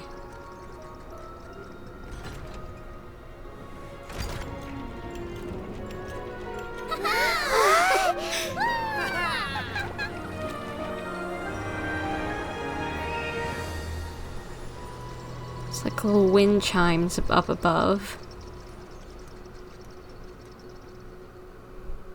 So the stars hanging in the sky, they're music notes. This entire metropole is a huge music box. That's incredible. How do you feel? A little scared and uncertain. But for some reason, I feel a lot more at ease. It's as if some kind of huge weight has been lifted from my shoulders. Figured out any next steps? To be honest, not really. But maybe I can start by having a heart-to-heart with that stubborn friend of mine. Might be a good idea. I have an idea. If you don't know what to do, why don't you start by helping the people around you? You mean the people who got stuck because of the goddess's magic? I mean anyone and everyone who needs your help. By helping others, you'll eventually find your own path. Trust me, I have experience in this. What kind of experience, Your Majesty? Yes. We'll need a formal organization with a catchy name before we go out and start helping people. Why don't we call it the Spina di Rosula? Honey, you've already got an organization named that. Spina di Rosula? Ooh, or even the Spina di Rosula di Simulanka. Yeah, that's catchy. Wow, big expansion for the Spina. Moving into other worlds now. Spina di Rosula. I like it. It's a great name. Let's do as Your Majesty suggests. Well then, how about I appoint you as the head of the Spina in Simulanka? While I'm off fighting the dragon with the other heroes, it'll be your responsibility to work with the guards and take good care of the people in the metropole. Yeah, I was wondering what you were gonna do whenever the leader's gone. What? You're planning on fighting the dragon? But no, Your Majesty, you must reconsider. He's right. Your Majesty, you can't. Oh, we'll protect her. She'll be fine. And I think she can fight for herself, too. How are you two on the same side all of a sudden? Perhaps Your Majesty is unaware of this. The great dragon suddenly broke out from the Titanium mines one day and tore the end of the world to pieces. The end of the world? What? After that, it spat out a strange fog that surrounded a whole island. No one knows what lies beyond the fog, and no one knows what has become of that poor island. Before Your Majesty arrived, we dispatched many soldiers to fight the dragon, but none came back alive. Yikes. Sounds worse than we thought. Isn't that all the more reason for us to go? There could still be guards trapped there, waiting for someone to rescue them. Exactly! We gotta step up and be heroes. After all, I am the hero too. King Navia is right. We cannot simply stand by and watch as the people of this world suffer. Very well. Though I have not served by your side for very long, Your Majesty. 2 days is enough for me to have learned that once your mind is set, any attempts to change it are futile. It's so funny how they absolutely just... She just showed up 2 days ago and they absolutely love her already, all of them. You're a pretty good judge of character. He probably didn't mean that as a compliment. Since you're serious about this, I won't try and stop you. There's only one way to reach the end of the world, and that's by taking the Maritime Express. Oh, right! So there's a line going there too? Yes. It was originally built to serve the workers commuting to the Titanium mines, but it has been abandoned since the dragon attack. I'll tell the conductor to wait for you at the platform by the side gate to the Metropole, first thing tomorrow morning. You're embarking on an extremely dangerous adventure. Please be careful, Your Majesty and friends. Oh, don't worry, we'll be fine.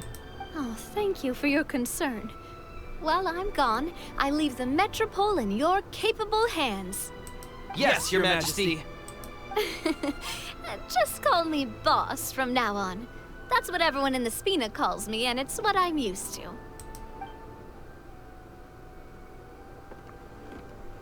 Now go do your jobs and we'll get fixing this dragon problem. Tomorrow is journey across the ocean, make it to the end of the world, and defeat a dragon. Whew, that's an adventure and a half. Do all storybook heroes have to work this hard? Maybe. At least we'll get to see some amazing scenery along the way, right? Besides, we'll have each other. It'll be a shared experience that we'll never forget. Plus, we're pretty well equipped for a classic heroes versus dragons story. We got Miss Nilou as our magic caster, and I guess I'm the melee warrior who leads the charge? Paimon can definitely see that. Yeah, same. Anyway, those are tomorrow's problems. Right now, all Paimon wants is to eat a proper meal, because worst case scenario, if Paimon ends up getting eaten by a dragon, she wants to do it on a full stomach. And something about the end of the world doesn't sound like a great place for food options. Understandable. Well, the origami animals in the forest only drink magic tonic. What do the toy people here in Constellation Metropole eat? Vegetable oil and sawdust, I think. Hopefully there's something else.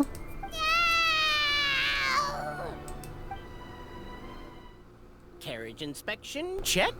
Wheel and axle inspection, check. Power inspection. Hello, Mr. Wheel. Good to see you again.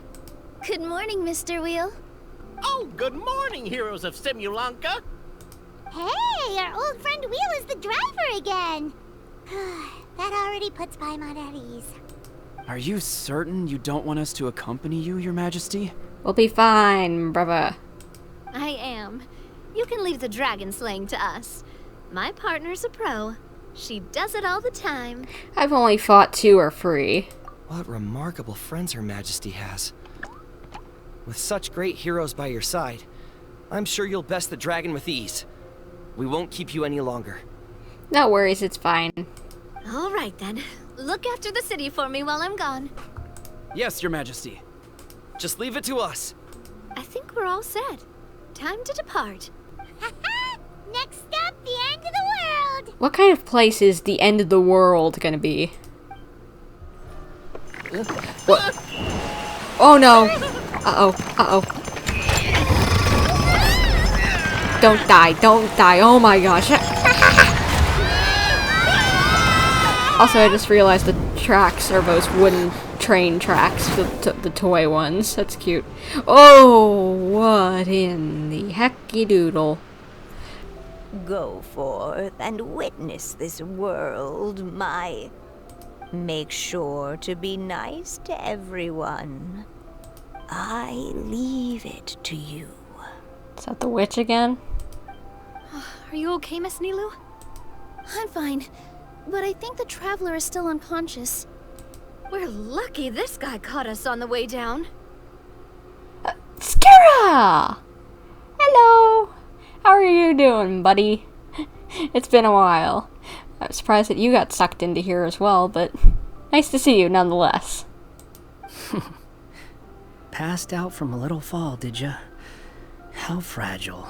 Wait, he has a toy sword! Hold on, I just realized. Look at his hip. He's got a wooden toy sword with him. Cute! Oh, cut her some slack. The traveler's had a rough few days. We should just let her nap for a bit. But my leg's falling asleep. You couldn't have set her down on the grass over there, Hat Guy? Ha! I go out of my way to save 4 people who fall out of the sky, and now you're nitpicking my choice of soft landing? That's the most ridiculous thing I've ever heard. Well, thank you for saving us, but Asahi, could you help wake our girl Lumine up, please?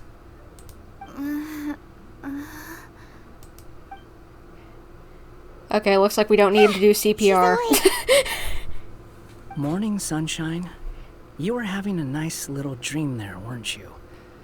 Not gonna lie, it was kind of adorable. Oh, shush. Stop making fun of me. You little sass. So, what happened? You and your friends fell from the top of that waterfall, and you passed out along the way. Guess someone couldn't keep it together. Well, we were falling a great distance. It's semi-understandable. Sorry to break it to you, but crashing into the ground doesn't take you to another world. That kind of thing only happens in those stupid light novels they sell in Inazuma. Yeah, I didn't think that's actually something that happens. And, buddy, come on. I wasn't trying to go splat. Turn to street pizza. Also, he kind of, set you down in Nilou's lap, so that's where you've been napping all this time. Okay. Paimon? girl, relax. It's fine. We're besties. Sorry. Oh, no. It's alright. I'm just glad you're okay. You didn't hit your head, did you? Is the dizziness gone? I feel a lot better, but it seemed like someone was talking in my head just now. Really? What did they say? Go forth and witness this world. Be nice to everyone. The fog you see around here can have a hallucinatory effect. Apparently, it's the work of that dragon. Maybe you inhaled some while you were freaking out on your way down. Okay. So hallucinogenic gas is going on right now. Alright. Things aren't as they appear. Traveler, Nilou, do you know this hat guy person? He goes by a lot of names. Asahi, Wanderer. I guess he doesn't really use Scaramouche anymore, but whatever. Yeah, hat guy works. Oh yeah, he's a student at the academia. We met during the last Interdarshan Championship. He was representing the Vahumana Darshan. Yeah, you did pretty good in that one. And I'll give you the head pats for all that, buddy boy. Well then, hello there, friend. I'm Navia, the president of Spina di Rosula. It's very nice to meet you. So, should I just call you Hat Guy as well? Seems like that's what everyone's calling you. Sure. Whatever. Little tsundere. Oh, wait, Hat Guy. What's that sword around your waist? An unwelcome encumbrance, that's what. I've had it ever since I woke up here. Tried to toss it, but no matter what I do, it always reappears. Such a pain. So you're like a hero too. Cool. Anyway, if any of you want the hero sword, you can have it. Can I try it? Wait, it's called what? The hero sword. Meant to be wielded by the hero. I know. Me of all people, right? The irony. So, are you supposed to give it to us, or are you the hero? What? You're the hero of this world? Will you calm down? It's just a dumb title. Oh, it's just that this entire time, we thought we were the heroes of the prophecy. This is a weird turn of events. That Scara is the hero of the realm. Well, if it means that much to you, you're welcome to claim the title. You'd be doing me a favor. I'm good, actually. I'd like to see how you do in the hero's role. That's not the point! The real question is, if you're the hero, then where the heck have you been all this time? Looking for a way out. I heard there's a boat in this area that can bring you to another world. So I came to investigate. But look at the state of things around here. The lighthouse collapsed. The boat won't budge. I say we try to find a different way out. Huh. Paimon's guessing a voice told you what you were supposed to do here. That's what happened with Navia and Nilou, at least. Probably. You expect me to take orders from some disembodied voice? Well, did you hear it or not? Hey, wait, where are you going? To find the so-called source of this world's misfortune. The dragon responsible for this whole mess. True, if we slay it, we might leave. Wait, we came here to fight the dragon as well. Why don't we go together? Yeah, team up time. Grab that dragon scale over there before you leave. It'll come in handy later. A dragon scale? Where? How did you know about it? What's it for? And... Have you ever considered keeping your questions to yourself? Because if you actually expect me to answer them all, we'll be here until the next Interdarshan Championship. You little... Paimon thought you might have learned some manners by now, but clearly not! He's always gonna be like this, and you know it. He may be kind in some regards, but... Or it's like, you know, maybe occasionally helping people out, but it doesn't mean that he can't still be a bit of a sass. Hello there, would you like a piece of wood? What? Mama always said life is like a bowl of wood chips. You never know what flavor you're going to get.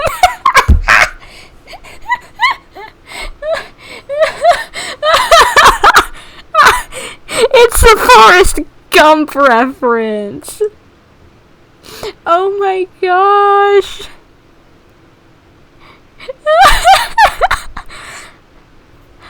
Life is like a box of chocolates. You never know what you're gonna get.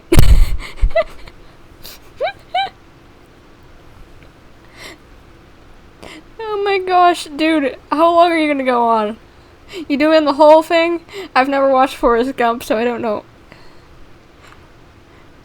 Oh my gosh, how long? Buddy, you don't need to be Mr. Hippo from FNAF. You don't need to go on for an hour. Bud. But, okay, thank you for listening to me. No problem. I'll have to rewatch that because I was too busy laughing, but sure. No problem. I'll listen to your plight later. Whenever I'm not too busy laughing. Oh my gosh. I did not expect to see a Forrest Gump reference in Genshin Impact, of all things. This should do it, right? Wow, this scale is amazing. It turns everything it touches into something hard, almost like a toy block. It doesn't seem to work on us, though. Well, that's good. Yeesh. It spews out poison and transmutes everything it touches. Huh. No wonder they call it the evil dragon. Your Majesty, Madam Very Brave Hero! What are you looking at me for? He's obviously talking to you. No, I think the title of hero goes to you, buddy. Mr. Wheel, you didn't get hurt when we fell, did you? Oh, not at all. Thankfully, the young man in the hat was kind enough to lend me a hand. I knew you were a kind boyo. There seems to be a village over here. Some of the residents used to work in the titanium mines, and some came to fight the dragon, then got stuck here. I see. I'm glad they're all safe and sound. I can try to use my magic to fold a boat to bring everyone back. Oh, I'll help too. Still, I think we need to take care of the dragon first. We don't want it to start causing trouble when we're trying to load people onto the ship. Agreed. Probably a good idea. Apparently, the villagers often see the dragon fly into a space behind the waterfall. They think that's the location of its lair. Sounds like an evil lair to me. Then we should look around and try to find a way in. I'll wait here for your triumphant return. Your Majesty, brave heroes, please be careful. We'll do our best, Wheel, and you stay safe yourself. We like your little funny little accent, buddy boy. Well, we made it, but with the force of this waterfall, there's no way we're getting through. Quick, take out the dragon scale. Oh right, we can block off the top. Wait, but no. Paimon doesn't need to ask you anything. The dragon scale can turn anything it touches into toy blocks, so... Aha! You want to use it to block off the water! Smart, Paimon! See? Paimon can figure things out all on her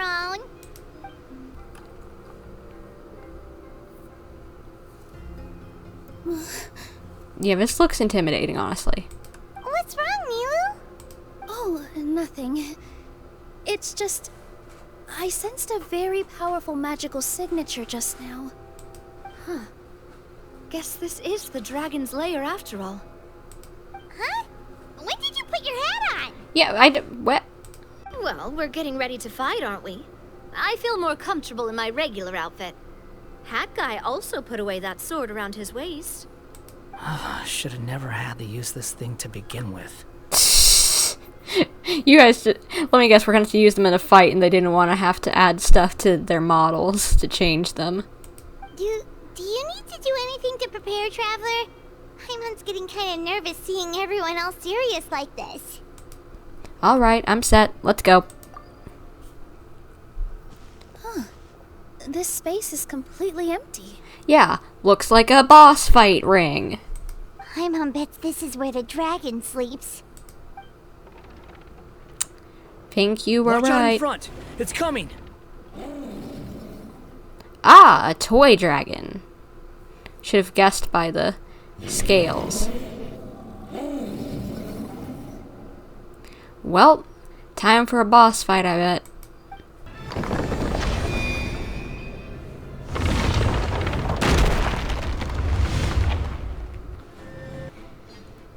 As the ground beneath your feet crumbles away, you feel a sense of weightlessness as you fall into the black mist below. Look, he's here. Who? This has to be Hex and Zirkle. Look at the teapot and the teacups. Ah, another new soul has joined this world. But are you sure his fate will be as you described? Of course. My predictions are never wrong. I just don't like that kind of story. Then you need only do as you said, and let him find his own story within your fairy tale. Who are y'all talking about? You're right. Then listen closely, my child. Your name is...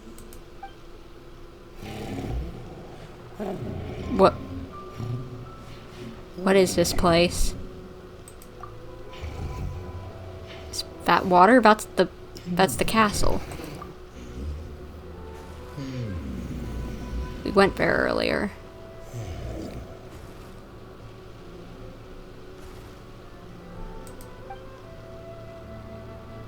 Whoa! What? Why are we seeing the dragon's memories? Whoa. Oh, we're reusing the glass shattering animation. Are we above Constellation Metropole? It's the dragon! The dragon that destroyed the titanium mines! Help! Help! Soldiers, pick up your weapons! Destroy that monster!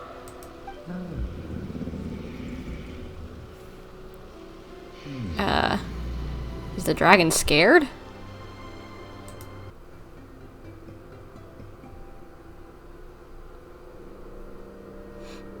Wait, I just realized, did the witches create the dragon? Huh? Did we fall somewhere even deeper? How many times am I going to have to save you? Oh, whatever. Thank you, sweetie. Thank you, Hat Guy. Paimon still feels dizzy. Hey, did any of you also see something strange? It was like we were witnessing... The dragon's memories. Yeah, but did the witches make this dragon? Sounds like we all saw the same thing just now. Well, we definitely saw a different side to the story. Watching it all unfold, Paimon couldn't help but feel bad for the dragon. Yeah, I kind of got the same vibe. Like, it didn't really seem to want to be causing trouble in any way, shape, or form. This world might be a lot more complicated than we thought. The next time we encounter the dragon, how about we try talking to him instead of fighting? That sounds like a good plan. But maybe we should figure out where we ended up first. Huh. If the world above is a fairy tale realm, then maybe we've fallen into the next page of the book. That kind of makes sense. Just keep walking and don't fall behind. Little sass. Hey, wait for us! Stay sharp. I'll do my best. Whoa! It was destroyed by that evil dragon! The stars! It flew away with the Metropole stars! Oh no! We didn't get eaten by the dragon? The dragon just dropped us off here? Hat Guy! You're getting too far away! Yeah, we need to stick together, buddy. He's just up ahead. Is he trying to lure us somewhere? Well, I'd say we were the ones who backed him into a corner. I would agree. But we just want to ask him a few questions about his past. He's had year after year of people coming here to try to take his head. If you ask me, his reaction is perfectly normal. You should know about that, so yeah. Maybe there's still something we can do to calm him down? I wouldn't count on it. Maybe his earlier attacks were just a warning, but now he's actually getting serious. Prepare for a final battle. Sometimes it takes a little force for someone to finally wake up. Let me guess, you're referring to yourself. Now's our chance! I don't know if we should take him. Wait!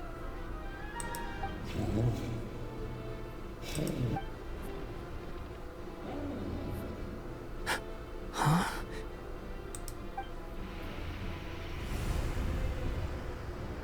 What?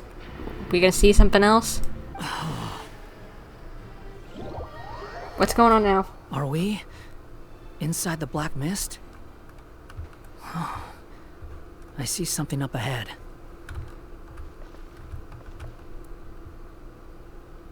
Are you sure you want to create this child, Em?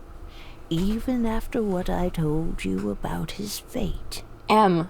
Okay, so this is definitely the Hexen Circle. I'm trying to remember who M is. Would that be Magistus? He will be abandoned by his creator, and eventually... I know, B. You've told me already. That sad story with the disappointing ending. It's what happened in the real world, isn't it? But that's exactly why I want to change things. In a different world, his story can have a happier ending. That child, his heart is so full of love. Are we talking about the dragon? I understand, Anya. But know that if you give him that name, his fate in Simulanka is destined to parallel that of his real-world namesake. Okay, so whoever B is talking to is named Anya. M is Anya. And who... Okay, I'm guessing we're talking about the dragon. Who is his real-world counterpart? But there's still a chance, right? Maybe it's a shot in the dark, but I have to try. He deserves a better life. Although, he might need the help of others when the time comes. All right, my dear. The choice is yours. Since you're so persistent, let me tell you a secret. I just noticed something. Because the stars are in this seat, and B talks whenever it's looking at this chair, I'm betting this is Mona's master. And over here, I can't remember if we already knew. I think M might have been the one who wrote books. So this, and there's a book here. So if I'm remembering that correctly, that M is the one who wrote books like The Princess and the Six Pygmies, or whatever, The Boar Princess, or whatever, I can't remember which books it was that one of the Hexen Circle members wrote. But that would mean that this book was written as a way to give this dragon a second chance, but who are they giving a second chance to? More boring fate talk.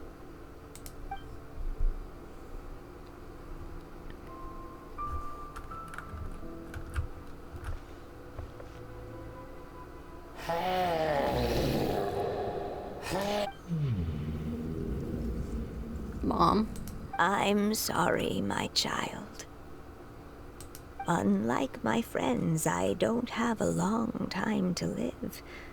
All said and done, the story of my life will be shorter than the fairy tales in this book.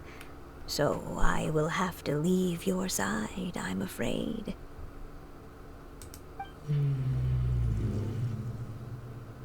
It's okay.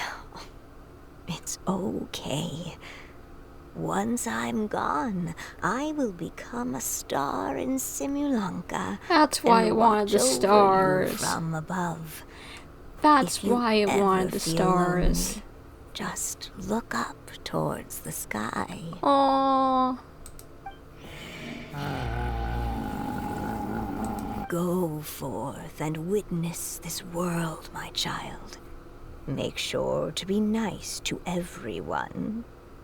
You'll meet good friends one day. I'm sure of it. That is my wish for your future. As for this world, I leave it to you. This story world, I'm betting.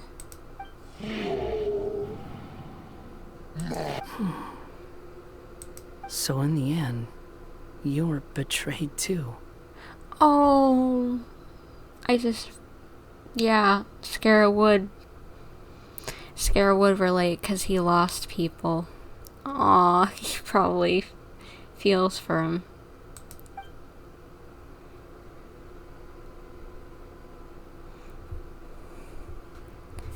Of course you would feel for the dragon.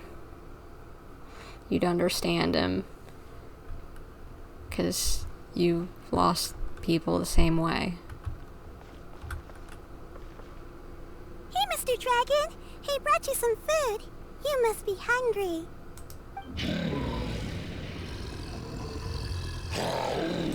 Shh! Quiet! We can't let anyone hear us. Everyone says you're a bad dragon, but you're always nice to me when we play together. You always help me pick flowers way up high that I can't reach.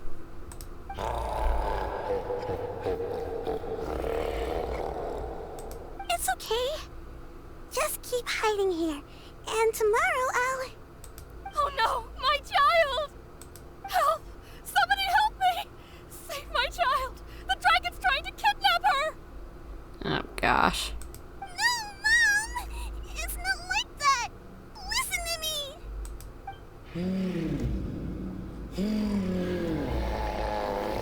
And the dragon had to go away. So you're hated by people too.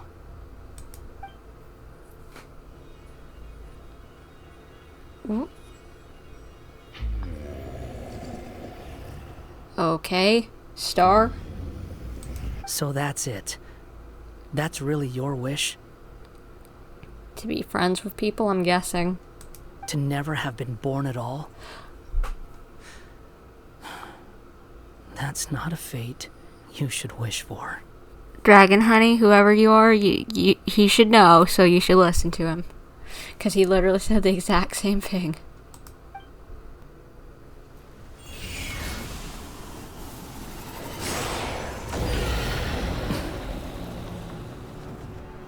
Nobody can define who you are. Or deny the true feelings of your heart. Now remember your name. Durin. What?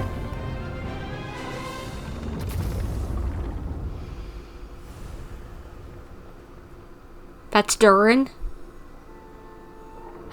It's all right now. Aww. Wait, it's like... Oh, no. It was like... It reminded me of when Nahida went up to take the gnosis out of him. Or maybe it was just me, but... Kirara? She finally came back?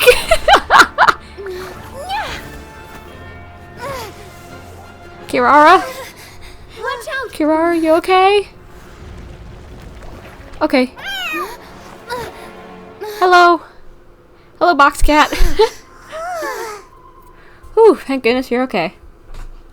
But, Scara? That was a Durin? close call. Are you guys alright? Yeah, all thanks to Kirara, but what about Scara and Durin? Durin, holy heck, that's Durin. So I'm just wondering, I know Durin has been painted out this whole time to be a, like, heartless dragon that just, like, wanted to destroy all of Mondstadt and everything. But did history maybe not paint him that well? Because after all, M kept on saying about how there's so much love in its heart and whatever, and that he deserved a second chance, so maybe we've been painting him wrong this whole time and just didn't know it. Back in Constellation Metropole, I heard people saying you'd gone to fight the dragon, so I followed you here. Right when I managed to catch up, I saw you fall through that hole. Wait, didn't someone else fall through just now? Shouldn't we do something? Oh yeah, Hat Guy. Well, he can fly, so he'll probably be fine. He called the dragon something earlier. It sounded like he said... Durin. That's his name. Yeah. Or is he okay? Oh, Hat Guy, you're okay. Wait, what about the dragon... Durin? He's fine. Okay, where is he? Durin. Oh, wait, that's the name of the dragon from Dragonspine, right? The one that became a part of the mountain after being slain by Dvalin? If Paimon remembers correctly, it was created by... Gold Rhine-Daughter. Right! It was created by Rhine-Daughter! Created, you say? Huh. And he's gonna relate even more, because he's not a real thing. As well. He's a puppet. He was created by someone. So, what exactly happened down there? You've been acting weird ever since the end of the fight.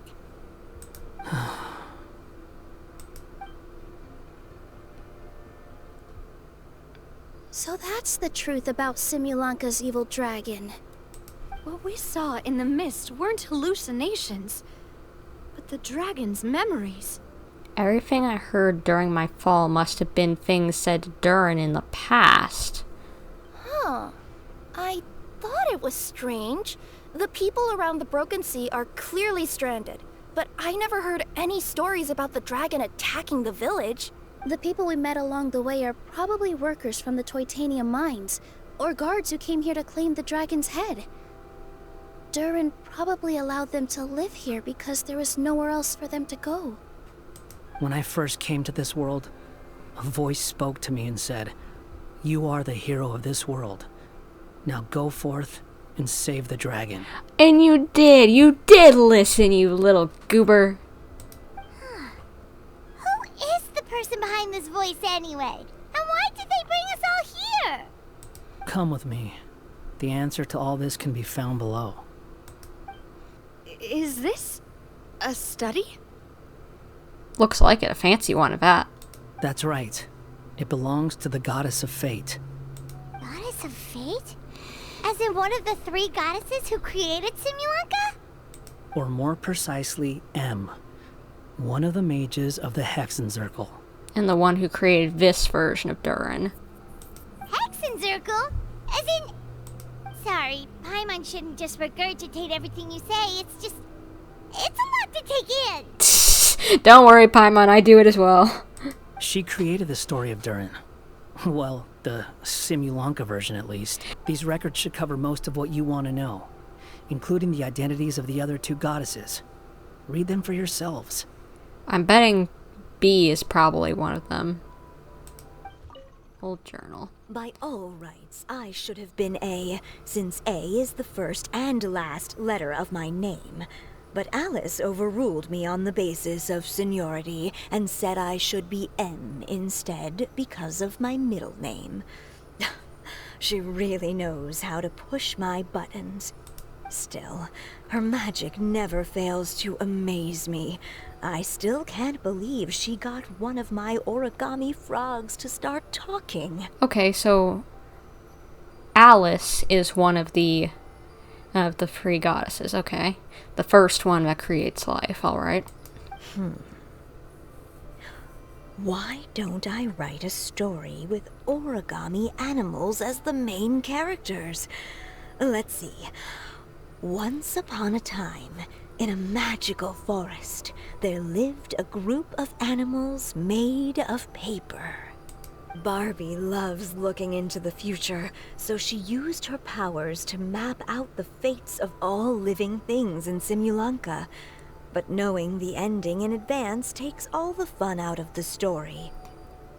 Okay, so I'm guessing, like, I know I haven't gotten through all the books, but I'm guessing Alice is the first goddess that makes the life. B, Barbie, or I think it's Barbeloff, which I believe is Mona's master, is the middle one, and that provides looking into the future. And then M here is the one that comes up with the final fates. It's M. Anya, the writer of Boar Princess and the books. I think I'll make a bet with her. I believe that one day the people of Simulanka will decide to carve their own destiny. You were right. Apparently, she wants to build a statue of herself in the capital city. Always looking to add some pizzazz. Yeah, that's Mona's master, alright. Very, self-indulged. My dear sisters, I fear my pen shall soon run dry. Even now, as I write this letter to you, my dexterity is all but failing me. Thank you for enjoying my stories and for creating this world for me. The time we spent together was the most wonderful youth I could have asked for. I always feel so young when we're together. Before I forget it, so now we know that M has passed since we learned, at least since we learned of her, probably. A says that even after I'm gone, the goddess of fate in Simulanka will continue to exist and carry on granting people's wishes.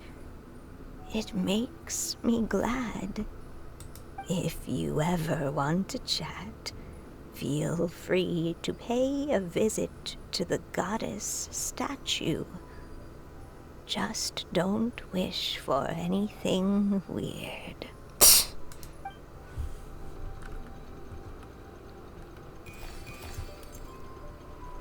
It's Simulanka Durin. And he's looking up at something. A star. Aww. This must have been after M passed away. This looks like a mine. Maybe the Toitania miners dug too deep? So deep that they dug right through to the world on the next page. Yeah. Now that you mention it, this miner's lamp looks really similar to the star on the previous page. So they thought he was attacking, but he just wanted to get to the stars. Aw, he's misunderstood. Gosh darn it. Forest of Blessings. This book has been recording Simulanka's history all along. Look at the size of those footprints. If that's every time he lands, then no wonder people are so terrified of him. So that's why you took the stars. Because you missed your mom. Huh.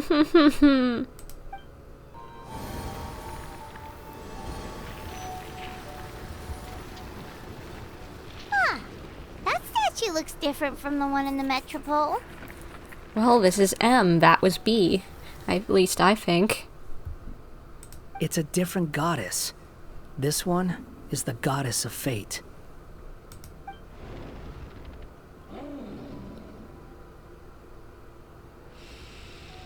You okay, buddy?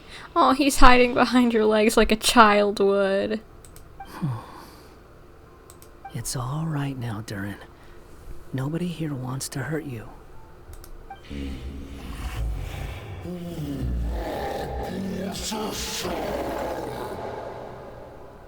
I don't understand, why would you say that? I'm the one who hurts people. Don't say that, Durin. Paimon made a mistake. She was wrong about you. But it's nice to talk, isn't it? Now that we've all calmed down? No, it's pointless. Maybe you're willing to talk to me, but the world above is still terrified of me. So that's why you made that wish?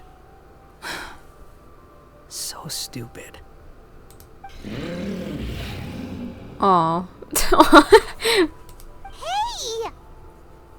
Anyone with eyes can see that all you want to do is get along with everyone. Scara's the perfect person to do this. You just want to make friends, people to play with, to talk to. People who accept you, or at least accept your apology. I want to give him a hug. And some people hate him. That may be true, but I'm not sure the people of Simulanka are prepared for such a gigantic next-door neighbor. Oh, you never hurt anyone. Heck, the idea never even crossed your mind. Sure, you scared a bunch of people half to death, but that's only because they had no idea what kind of dragon you really are. Yeah. If you had a heart-to-heart with them, I'm sure they'd come to understand you and see your point of view. What's the point? As long as I'm cursed with this body, I'll never be able to live alongside them. Everything I touch will be turned into toy blocks. Anywhere I set foot reduced to barren wasteland. Is there a way for them to coexist even if they come to an understanding? The curse. Huh? Nilou? Is it your true wish to live side by side with the people of Simulanka?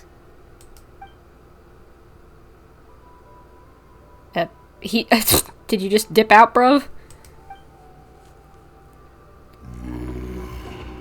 Yes, it is. Then close your eyes and make a wish to the goddess of fate. We will help make your wish come true. Huh?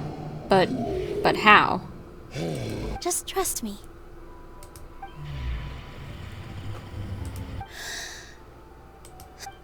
I, Nilou, the forest fairy, give to you my blessing and welcome you as a dweller of the forest. Wait, that's... May everyone accept you as one of our own, and may the Forest of Blessings be a place you can call home. I, Navia, King of Constellation Metropole, give you my blessing. I grant you citizenship to my kingdom. Oh, me too! As the, Nekomata in Boots of this world, I give you my blessing too. Rays of light, they're coming together. Wait, what's going on? This must be the magic power of words.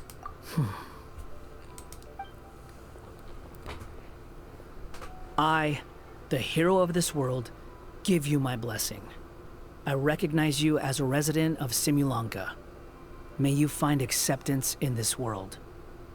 Also, speaking as someone who'd like to be your friend, I wish you all the best for the future. Oh, you really do have a heart. Look at him. Look at the boy. Asahi.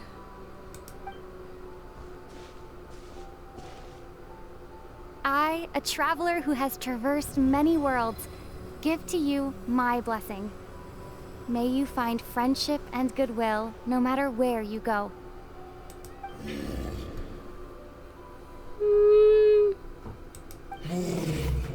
Aww.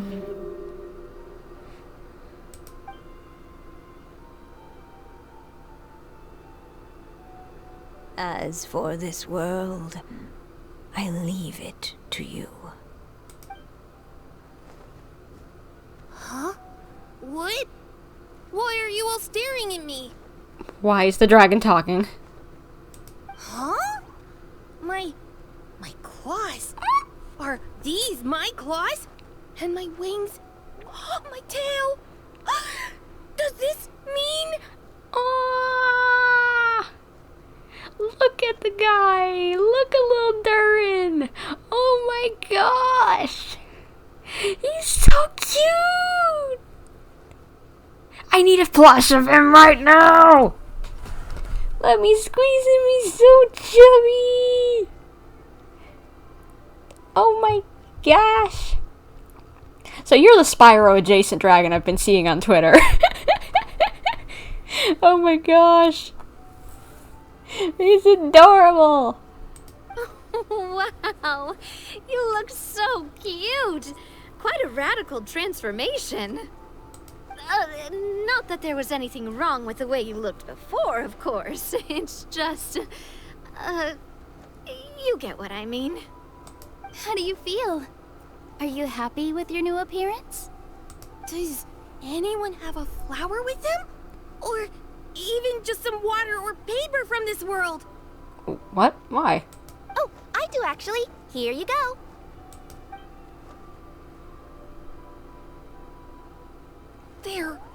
They're not changing.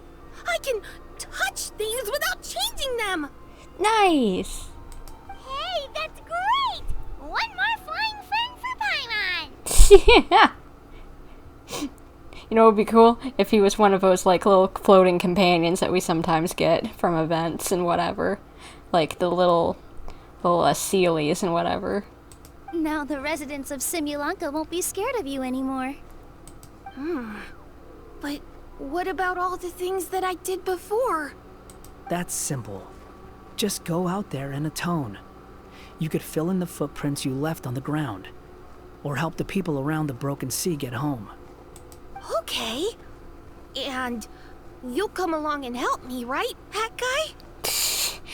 How can you say no? You better. Huh? Why would I do that? Because you're a nice guy, and you know it. Because you said you wanted to be my friend. You better not hurt the baby child's feelings. Help him out. Help Durin out. You little... Gah. Well, maybe I spoke too soon. Huh? But I thought... Oh. Hat Guy, Asahi, Wanderer. I'm gonna pull it out if you don't. Scaramouche! Alright, fine. I'll go with you. Really? You better. Be nice to little Chomper. Yes, really. Lying to you would be no fun anyway. Oh, thank you! You're the first friend to call me by my name!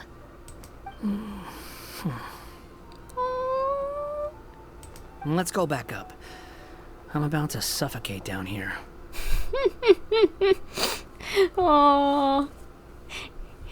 He knows how important that is since he never really had a true name.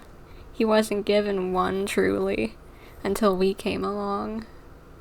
Oh, it feels so good to finally see Hat Guy meet his match. Paimon, don't be so insensitive. Yeah, okay. Paimon just never thought we'd see the day, that's all. I knew it would come someday. I knew it. I knew it would happen. Because that boy's got a heart of gold deep down inside him. Why do you think he would help out that little kid and grow so attached to the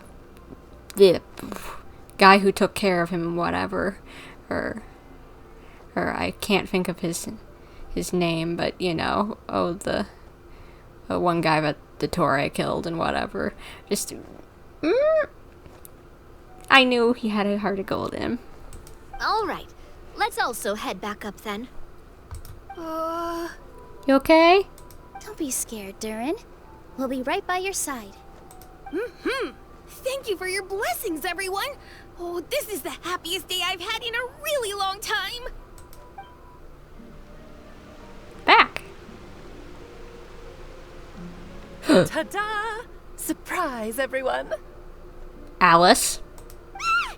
A talking street lamp! That ain't no talking street lamp. That's the lamp from that we used to talk to Alice back in the Hexens in the Windbloom Festival event where we learned about the Hexen Circle. Street lamp? Oh my! You mean you still don't remember me after all the times we've spoken? I know that voice! It's Mom's friend! Yeah, it's Alice! Hello there, traveler and friends. And Durin, it's good to see you. You've changed quite a lot. In fact, you look so different that perhaps I should call you Mini Durin. Mini Durin, huh? Yeah, I like the sound of that. It's nice being smaller. Mini Durin. You must be one of the 3 goddesses of this world. Are you the goddess of creation? Yep, that's right. But although it's the most impressive sounding of the 3, to be honest, we all made an equal contribution toward the founding of this world. If you've ever read any of M's stories, you'll know just how enchanting the worlds are that she writes about. So enchanting that I just had to step inside and explore it for real. So I got B involved, and with M's consent, created the world of Simulanka. Whoa, whoa, whoa! You're getting a little ahead of yourself. First things first, would you mind explaining what you're doing here? In fact, no! What are we even doing here? Yeah.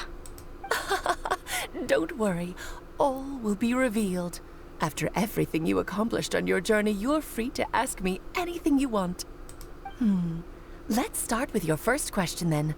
I'm here because I sensed a great magic power emanating from the book just now, and I couldn't resist the urge to peek inside and check it out. That must have been when we all gave Mini Durin our blessings, right? Yes, exactly. In the world of fairy tales, words and emotions often carry far more power than any spell. It's all thanks to your magic that Mini Durin was able to take this form. Come say hi to me, little one. Oh, look at you.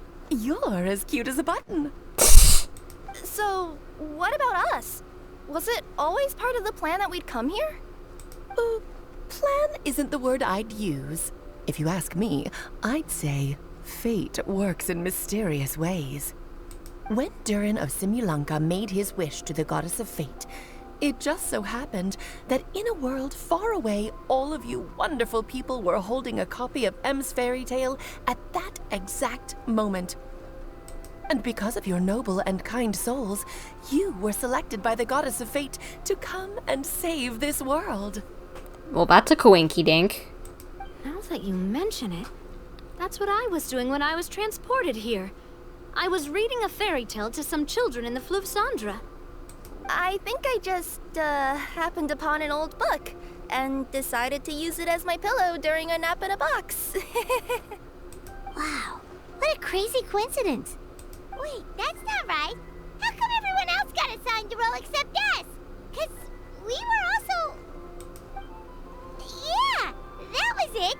We just received a strange book and we had no idea who sent it. Then, the moment we opened it up to start reading it, we found ourselves here. You're the one who sent it to us, aren't you? Oh, is that what happened? Yes, that does sound like me, doesn't it?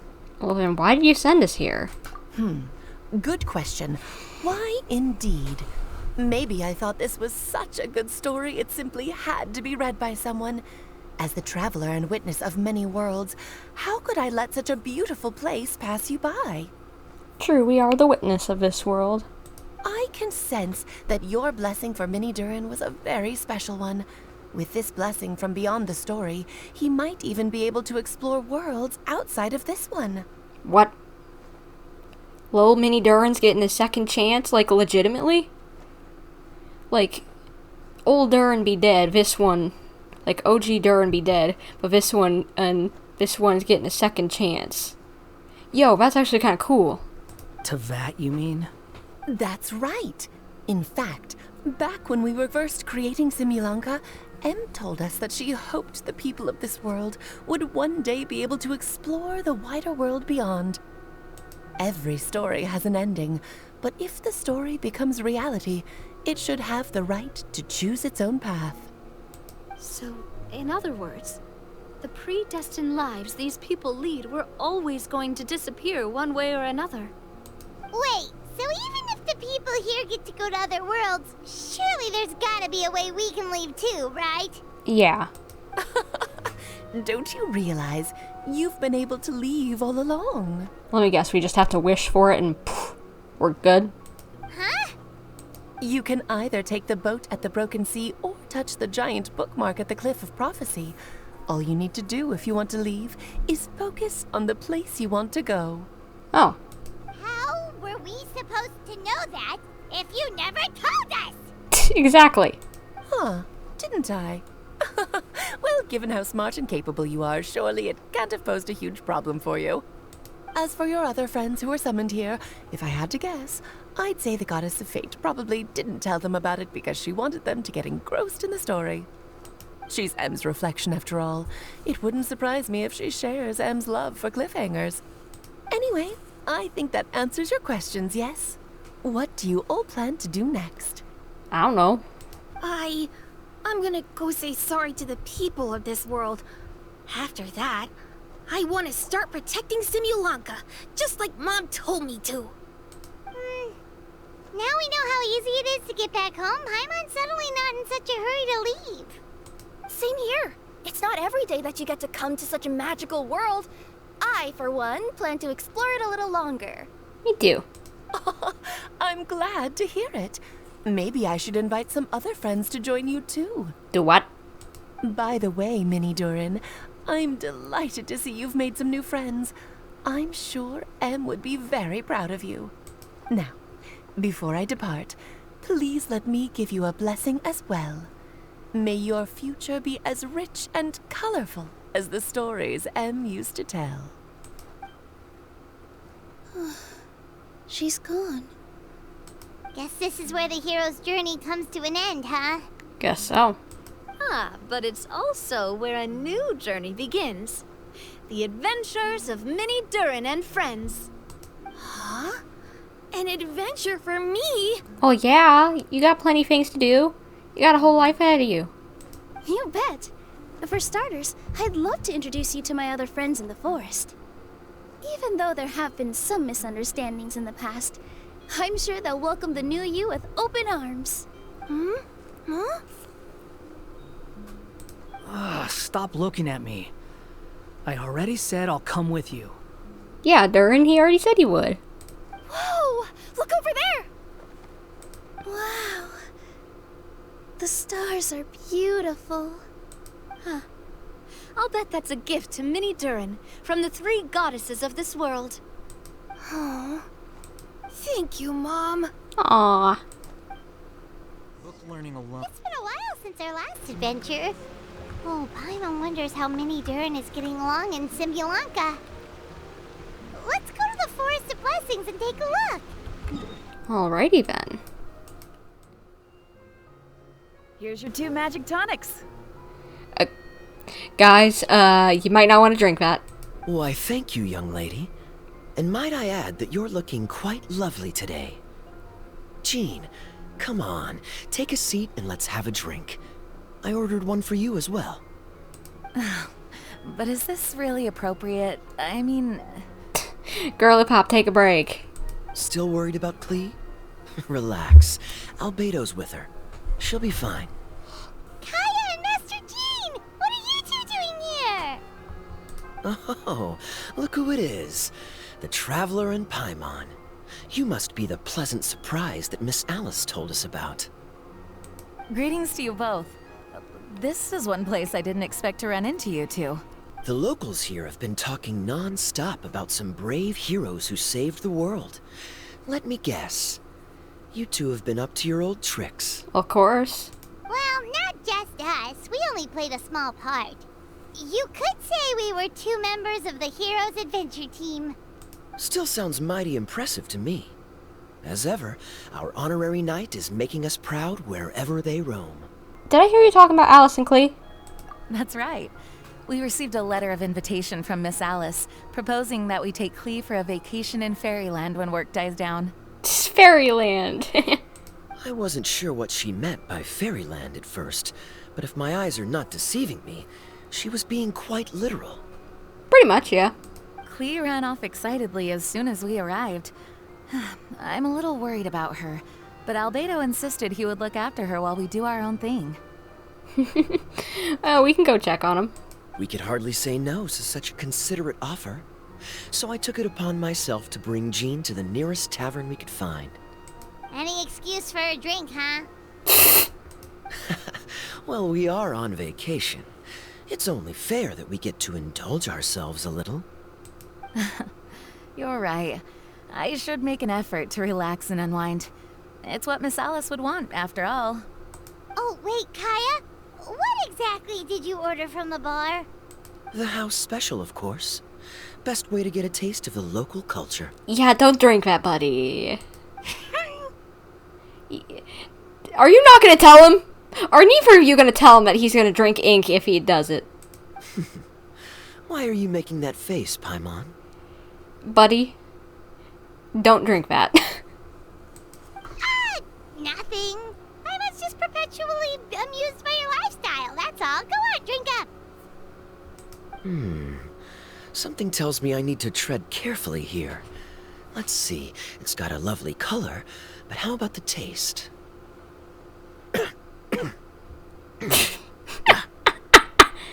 Why did nobody tell him? Why? Come on, guy. Oh, that face, honey, you okay? Paimon, don't laugh at the boy. I think maybe I'll pass. But it's such a shame to waste it. All right, Paimon. Well played. You okay, buddy? You just drank ink. Well, Paimon got burned too, if it's any consolation. It's nothing personal. Oh, by the way, we weren't the only ones who got invited here. I saw Kale earlier. She didn't see me, though. She was making a beeline for that big tree. Kale! Oh, we need to go see her. The Kingdom of Breezes and Bells, you mean? Oh, this is turning into a huge reunion. Maybe we should go say hi to her. Let's go. All right. Well, give her my regards. Alright, will do. Enjoy your vacation, you two. Oh, and love you, Kaya. Mwah. Kisses from both me and Petra. We love you. Thank you. Enjoy your time here, too.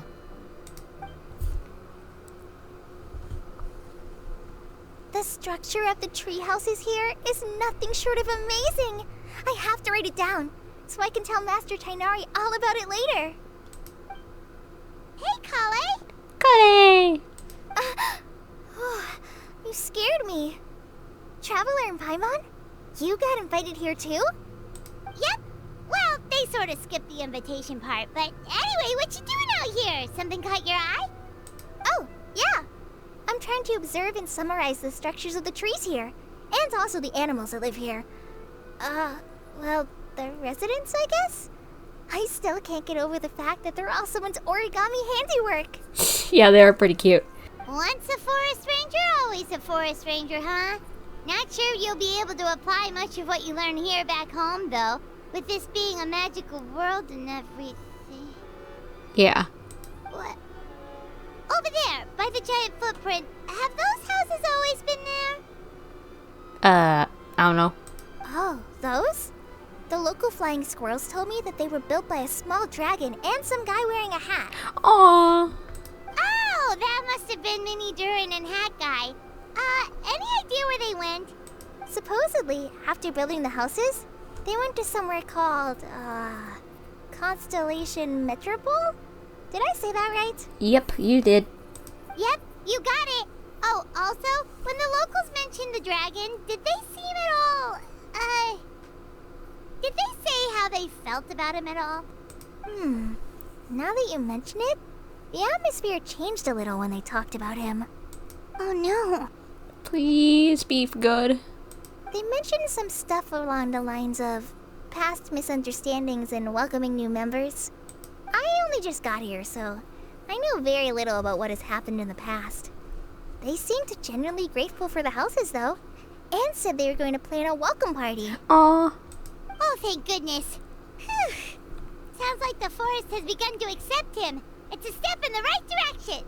Are you looking for that small dragon? Yep. Yeah, he's a new friend we made after we arrived here. No way! Really? I'm getting more and more interested in your story. Why don't you come with us? No. I've got to save it for next time. For now, I've got to make the most out of my time in this wonderful world. Oh, there's no rush. Just take it slow and enjoy yourself. Like Kaya. Oh, he sends his regards, by the way. Oh, Mr. Kaya is here too? Then I've got to go say hi to him. Well, right now he's at the tavern and he probably won't be leaving until he's drunk. Not that he'll ever reach that point because his alcohol tolerance is so high. Basically, it's Kaya. You know where to find him. You make a good point, Paimon. Then I'll focus on exploring for now and go catch up with him later. Shall we go pay a visit to the Metropole Traveler? Maybe Minnie, Durin, and Hatkai are still there. Yeah, let's go, let's go. Oh, right. By the way, something pretty interesting has been happening in Sumeru recently. Master Trinari has been working really hard on it, so if you have time, definitely go and check it out. Okay. Sounds good. We'll find some time in our schedule. Take it easy, Cole. Of course. See you later. What? Are my eyes deceiving me? No, that's a statue of your master. There is no way. I can't believe it. Hey, Mona! We heard you muttering from a long way away. What's up? Oh, is your scry glass acting up again? Oh, it's you, the saviors of this world. My scry glass is fine, but I'm not sure I can say the same about my eyes. Why? Look at this statue. Yeah, it's your master. What? What? Is it broken or something? Looks fine to Paimon. That's your master, right? AKA the goddess of prophecy? I refuse to believe it. There's no way that old hag looks anything like this. Maybe she did it when she was younger? When she was younger? Oh, actually, now that you mention it, this does remind me of the fashionista phase she wrote about in her diary. She can't hear me, can she? I swear I just got chills down my spine. She might be able to, but I can't say for sure. Either way, it's probably a little rude to talk about her right under her statue. Agreed. But how do you know it's a statue of her if you never saw her as a young woman? I did a quick scry when I came into this world, and when I saw the star's reflections, I was at a loss for words. It looks like fate in Simulanka is based directly on Tevat. Okay, so it mirrors the Tevat sky? A projection of real-world fate to form an image of reality. Or in layman's terms, basically, the creator made this world inside a mirror or a lake, and this world is the reflection. Still sounds pretty impressive. Yeah. The more I scried, the more familiar everything looked. It's her work, there's no doubt about it. Even so, everything's far more complex than I'd imagined. Trying to decipher it all is giving me quite a headache. I also asked the locals about her. They call her she who has dominion over the stars and the course of fate itself. Not even a pretense of humility. Clearly, she let the role of creator goddess get to her head. Not that I'm surprised in the least, of course. It certainly matches the tone of her diary. Anyway, we should change the topic. Why are you reading her diary? Oh, Simona, have you seen a small dragon around by any chance? He's about the same size as Paimon, but with tiny little wings. Ah, you mean the one that caused all that trouble? I haven't seen him for myself, but I heard that he came to the Metropole not long ago to formally apologize for his actions. Apparently, he brought a huge stash of Toitanium and plant oil to make amends. Oh, how nice. Most people accepted his apology, although there are some who said that they'll reserve judgment until they've seen how he acts in the future. Oh, okay. Do you know where we could find him?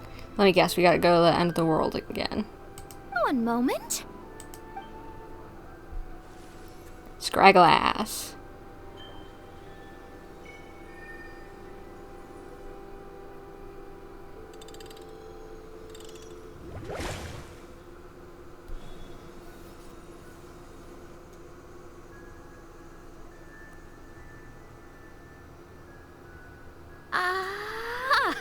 It looks like he's at the Broken Sea. There's a big group of people with him, too. Cool! Wanna come with us? We can introduce you? I think I'll sit this one out. This might be the closest I ever get to meeting the old hag in her youth, so I think I'll spend some time seeing what else I can glean from her grand design. You guys have fun. Alright, be careful, Mona, and thanks for your astrological assistance. Anytime. We'll be off now. See you later, Mona! Mini Durin! Hello! Aldo Hafnabines! Does thou see what I am seeing? Tell me that my all-perceiving Aug de Verurtelang deceiveth me not. Official, it's been a while. How are you doing? Your eyes see true, main Fräulein. Very well. Then, as sovereign ruler of the Immenachreich, I extend to you both my greetings, O Night Dragon from the land of the Thousand Stars and his hat-wearing servant. Who did you just call a servant? I knew he wasn't gonna like that. What main Fräulein means to say is, hello, it's a pleasure to meet you. Pleasure to meet you too. But Hat Guy's not my servant. He's my friend. Now you're over-explaining. He's doing fine. Stop being tsundere. Hat Guy, Mini Durin! Found you at last. Whoa, and Fischl's with you too? Oh, greetings, Outlander, blessed by the Immenachreich. How honored you are to meet your prinzessin beneath the stars of another sky. Clearly a decision made by fate itself. I echo your sentiments too, Your Highness. Miss Honorary Knight, Paimon! Oh, there's Glee. Popped out of nowhere. And Albedo! It's been too long. Greetings. You both look well. Hello. Hey there, Glee! Have you been having fun here? Yup, loads and loads of fun. There are so many cute animals and a magic train that was really long and a huge, huge castle and a king lives there and everything. Yeah, that king's our friend. I've been taking Klee to see all the sights. It's been a very enriching experience. Alice's magic is truly outstanding. Yeah, Mom's amazing. Klee wants to build a great big house now, too. So, your mom and my mom were friends? Yep. The kiddos of two witches have finally met.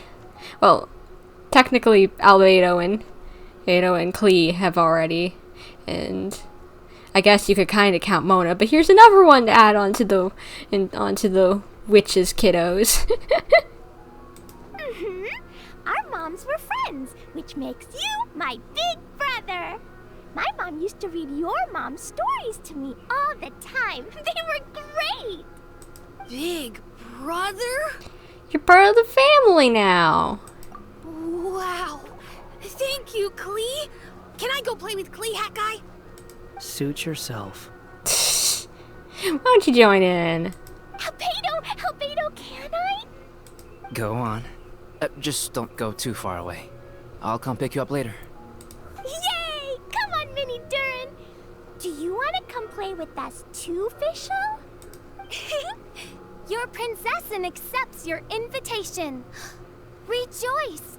Though you may be concealed by fog, still you shall have the good fortune to witness the true might of the Aug de Verurtelang. What main Fräulein means to say is, perhaps we can all play hide and seek together.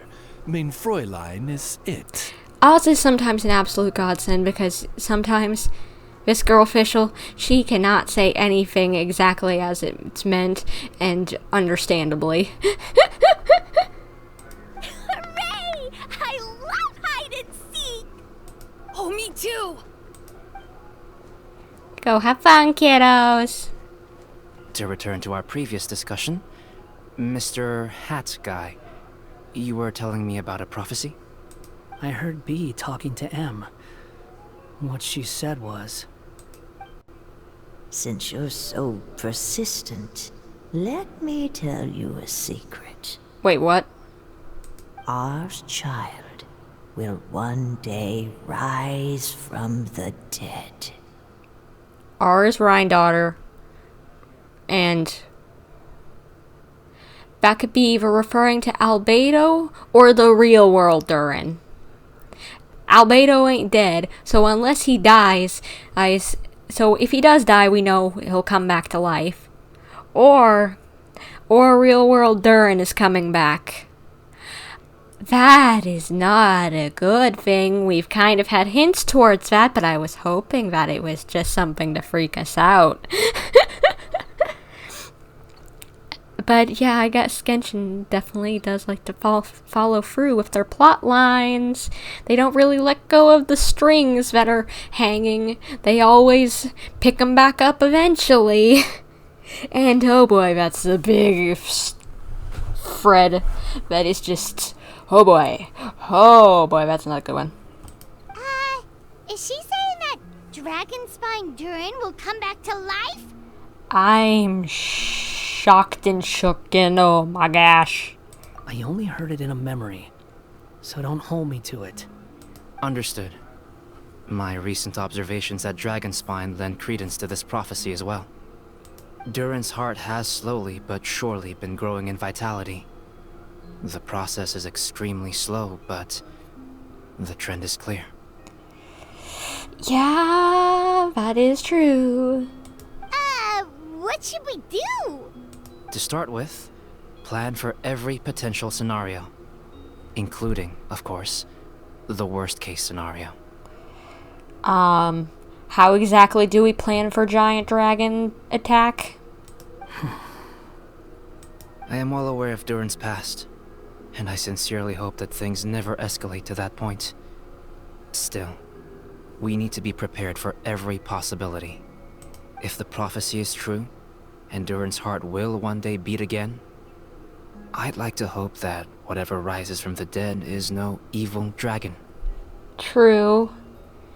M did say that he had a lot of love in his heart, and that's why she gave him a second chance here.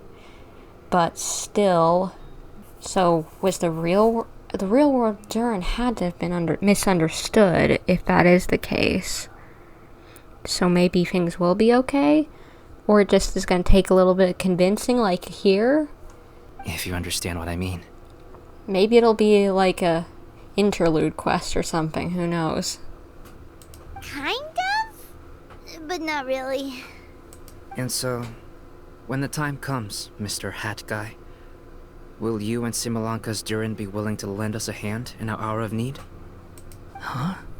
What's this got to do with me? Well, you understood this world's version of Durin. You might be able to help out the real worlds. You saved the Durin of this world. I don't see that as a mere coincidence. Kiddo's playing hide and seek. If there is any meaning to be read into the actions of the three goddesses, beyond fairy tale whimsy alone, I can only boldly speculate that you're destined to do it in the real world, too.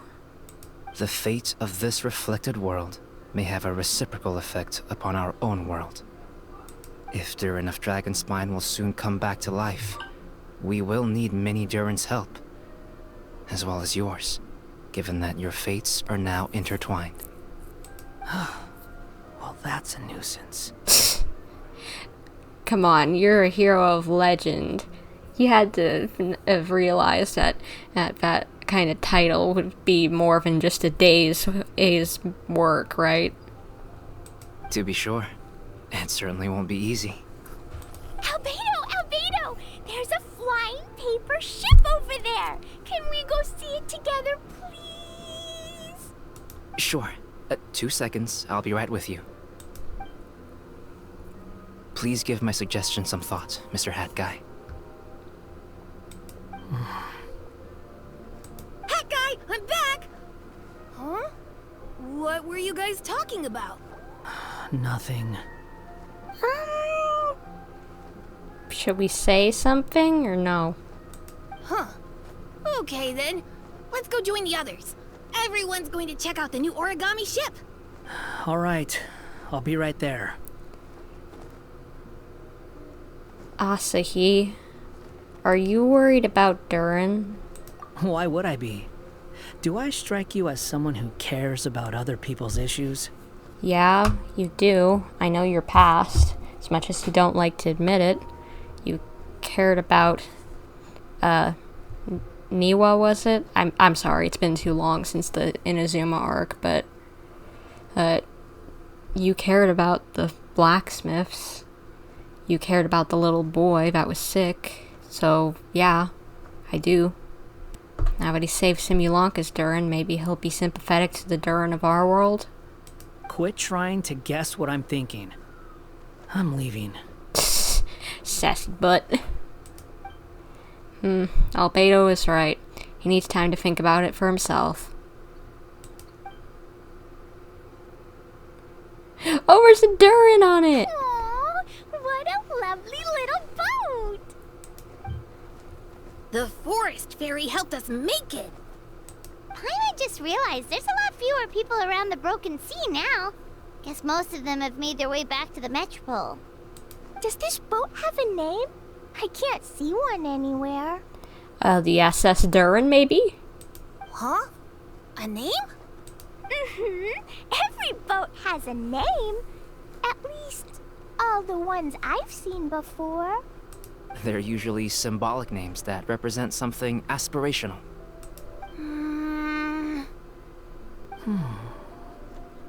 Let's go with the Durin. Well, it does have him on it. Huh? You want to name it after me? You are quite aspirational, your little story buddy. Oh, you mean to wish Mini Durin a safe voyage as he sails into a new chapter of his life beyond this world? Your princessin approves. Let this vessel bear the name of the most esteemed dragon of the night. The Durin. Let's call it that then. Thank you, Hat Guy. Also, can I ask you a favor? Go on. Remember how Mom's friend said I should be able to leave this world? Well, I want to pay a visit to your world. Just a quick trip, can we? Aww. You better. Huh? Is that a no? Paimon thinks that's a great idea.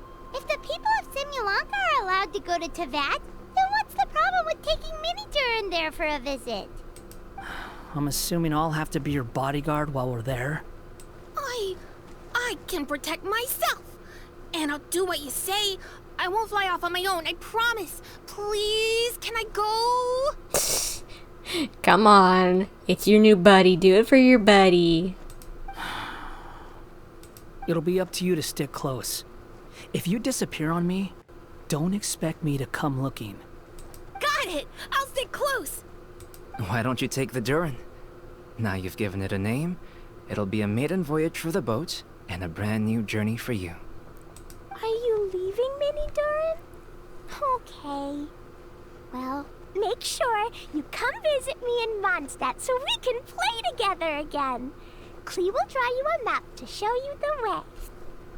Though our time together has been as fleeting as a ray of light in the depths of the long night, the Imanakreich will welcome you with the grandest of music ceremonies on the occasion of our next reunion. As surely as the stars in the sky watch over us, we shall meet again. Okay. What Main Fräulein means is that you're always welcome to visit her at home as well. I was guessing that's what it meant, but thank you for clarifying. Cool! I have so many new friends now! I'm so happy!